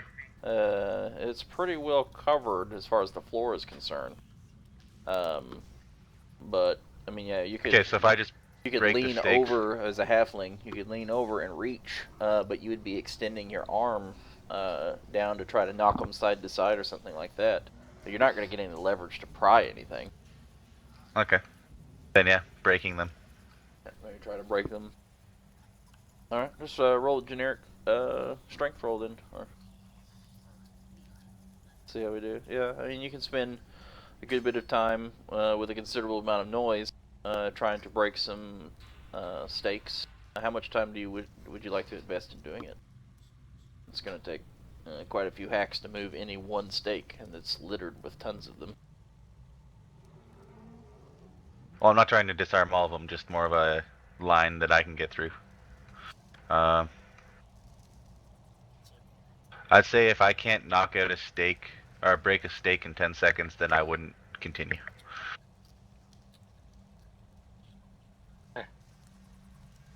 There's Bjorn when you need him to rip one out of the ground. I'm thinking with even with a crowbar used like a golf club, those are probably 1.5 feet down below your current feet. You'd have to either lean over really to even hit them with any leverage. Yeah, I don't think 10 seconds per stake's really going to be very likely for you. Okay. How? Did it make it? What are the size of these stakes? They're inch in diameter, something like that. 1.5 inches in diameter, I'd say. 1.5 inches in diameter. Sharp How to a quickly point do at the you top. think they would burn, like the base of them? If they were to actually ignite, Yeah, that's gonna be my next thing. I was like, if they actually ignite, it might take. I don't know. It'd be hard to say. Look just from looking at it, from above, if the sticks would ignite, or not even. I mean, it's a pretty damp cave. The ground is, in this pit that's been dug out, fairly moist. Not exactly so much in this spot, but there's guano everywhere. Guano. Laurel's gonna step in just inside the curtain, kind of lean in through it, and he's gonna divine sense as an action.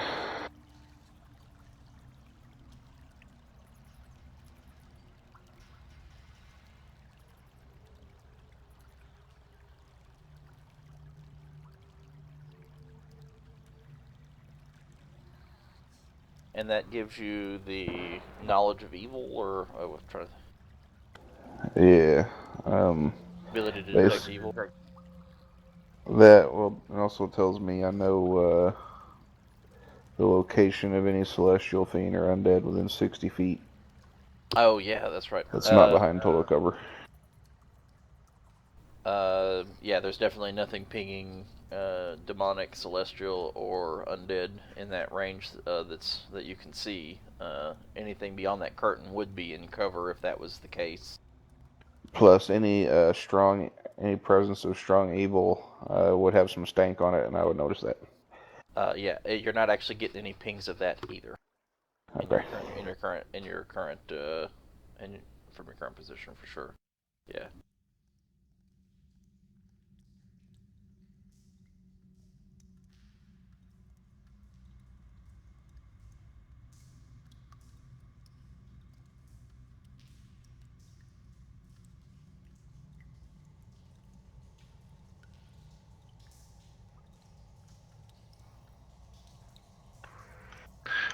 Sneaky. Am I the Laurel doesn't have a torch, right? Nope. No, but Karth does, and you do. Okay. Laurel's gonna draw his dang longsword and start edging his way down here. Well, I guess I'll follow Laurel. So I can provide him with light. Because now he has no light because there's a curtain. I'll let you I through if think you're the trying to go ahead. direwolf's obstructing more light than the curtain would be. Yes. I'll I'm let you go wondering, past me though if you're trying to move ahead.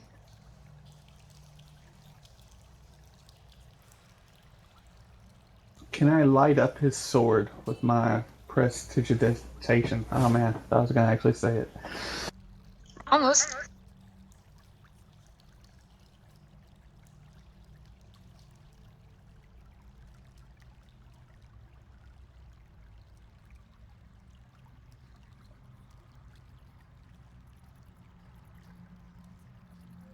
I'm sorry, one more time. I was typing to the chat in. I was asking a question. Just wondering if I could light up Laurel's sword. Using the light cantrip. No, I got that with a prestidigitation. I don't think so. No, I don't think so. Yeah, it can make a small, like, brief sparks or light in that kind of sense, or if it's something that can be ignited, you know, that's already prepped for ignition, like a campfire, or more likely a candle, something like that. It can ignite something that's already prepped for ignition, but not. You can't just say like you are now on fire, like spontaneously combust his sword or something like that. It doesn't quite work that way.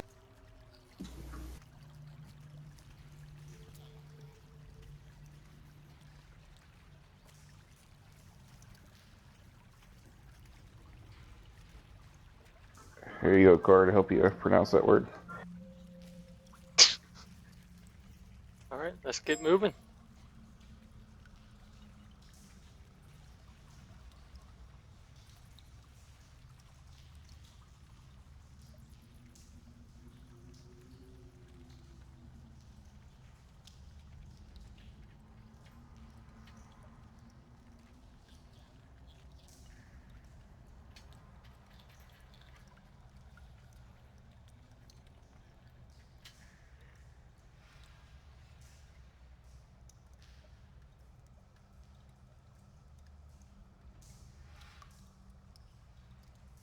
Okay, so we are gonna try to progress past this thick leather curtain. So this is hundreds of strips all along. I won't.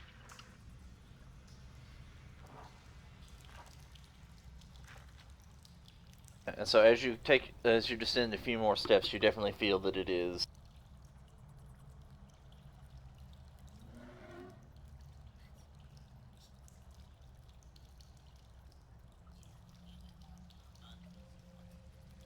As you can definitely feel, even though it was cool and cold, like even cold up top, as you take steps, as you descend down the actual stairs, it gets colder and colder.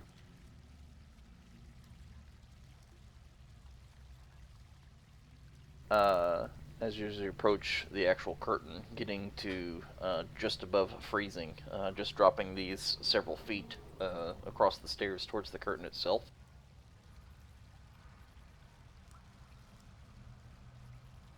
Are you going to try to push your way through the curtain?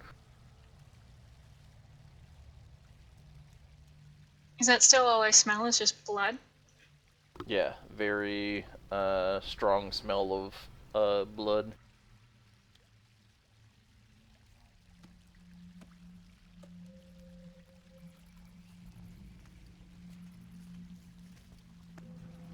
Yep. Okay. So you're going to kind Cutting of off the retreat. push your way through the curtain. I'm going to need you to roll a DC 10 dexterity saving throw. See how that works. Dexterity saving throw.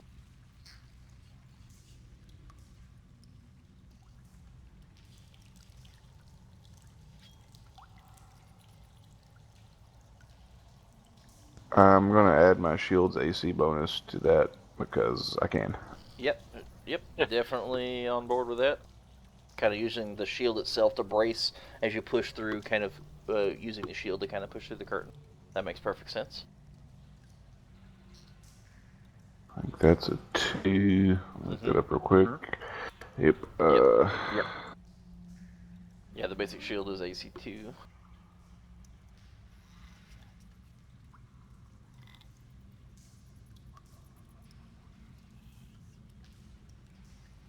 As you push the shield forward, you can hear the tiniest little scrapes as hidden amongst all the strips of leather as small little barbed hooks, almost like little fish hooks, that scrape against your shield as you pass through it. God, who decorates these places? Jesus. I know, he's like your best friend, right? How do you keep family out of the man cave? Leather strips and barbed wire.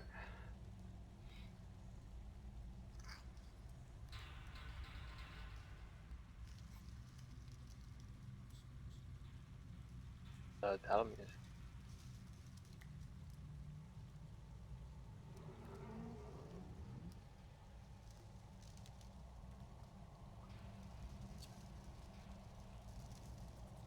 So as you kind of as you open the curtain, you kind of get this vent of all of the animal smells and things coming through. The blood to everyone, not just the keen sensed dire wolf, is almost overwhelming in its own right. This seems to be literally a giant meat locker.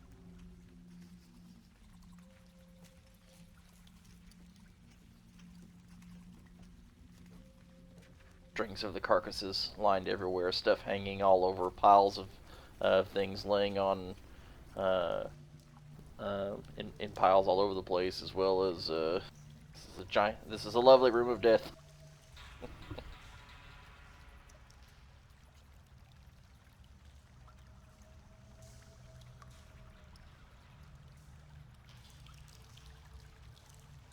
Some of it relatively new, some of it much older.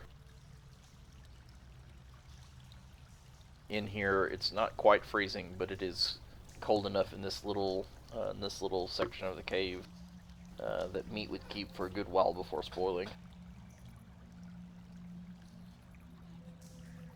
I'm really happy I have a fur coat right now.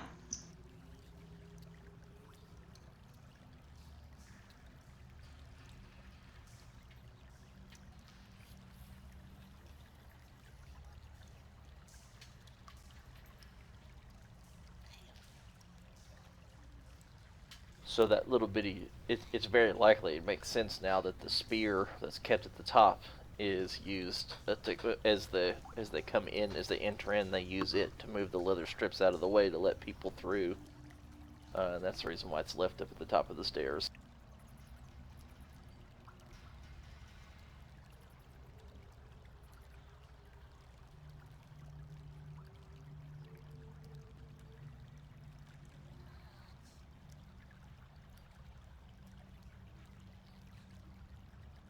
Well, let's turn around.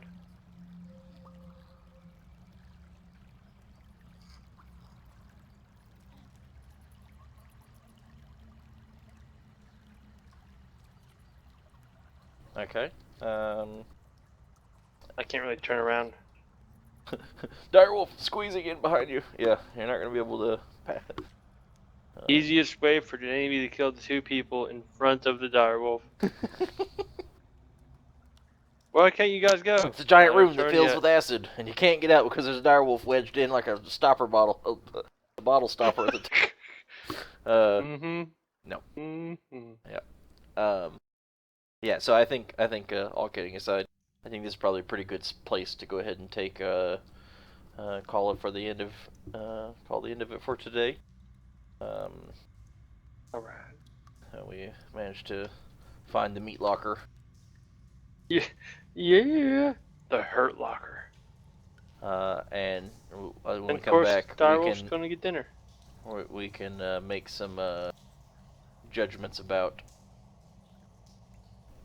like what to do about the drakes, if anything, how we're going to proceed further. Or Fish in a barrel. there's definitely something that only the direwolf knows about on the other side of the refuse pit. And then there's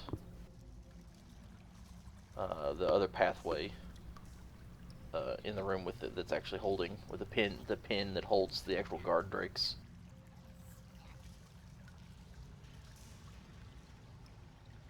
Yeah, so I think we'll leave it there. Alrighty.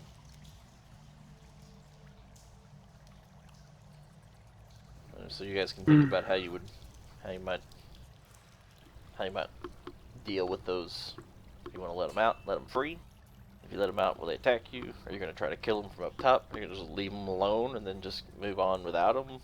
There's a lot of possibilities there. So. I mean, leaving them there would be the cruelest option because how are they gonna eat? Dear God, make me a bird so I can fly far, far, far away from here.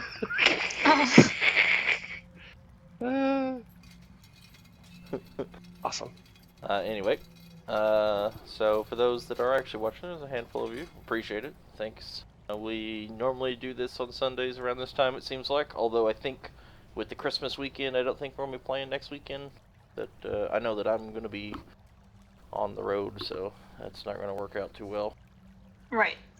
On the road again. D&D without a DM is not bueno. It usually doesn't work. We got this. Missing everybody else. Anybody else probably can be dealt with. Me, probably not so much. So, I still haven't yet decided if I'm leaving Sunday and coming back home, or if I'm leaving Sunday and going afar. But we'll figure that out. But the following Sunday, right after New Year's, Mm-hmm. I think Fane might have to do something for a little bit of that time. Kind of figure that out, if that's the case. I don't know. If I actually come back, a lot of people are off work. We might be able to work something out on an off day. Unlike since we have a little more flexibility in schedule. It'd be neat to see. So, but we'll figure that up after the stream is over and all that such. So, thanks everybody, and I'm gonna cut it here. Thanks.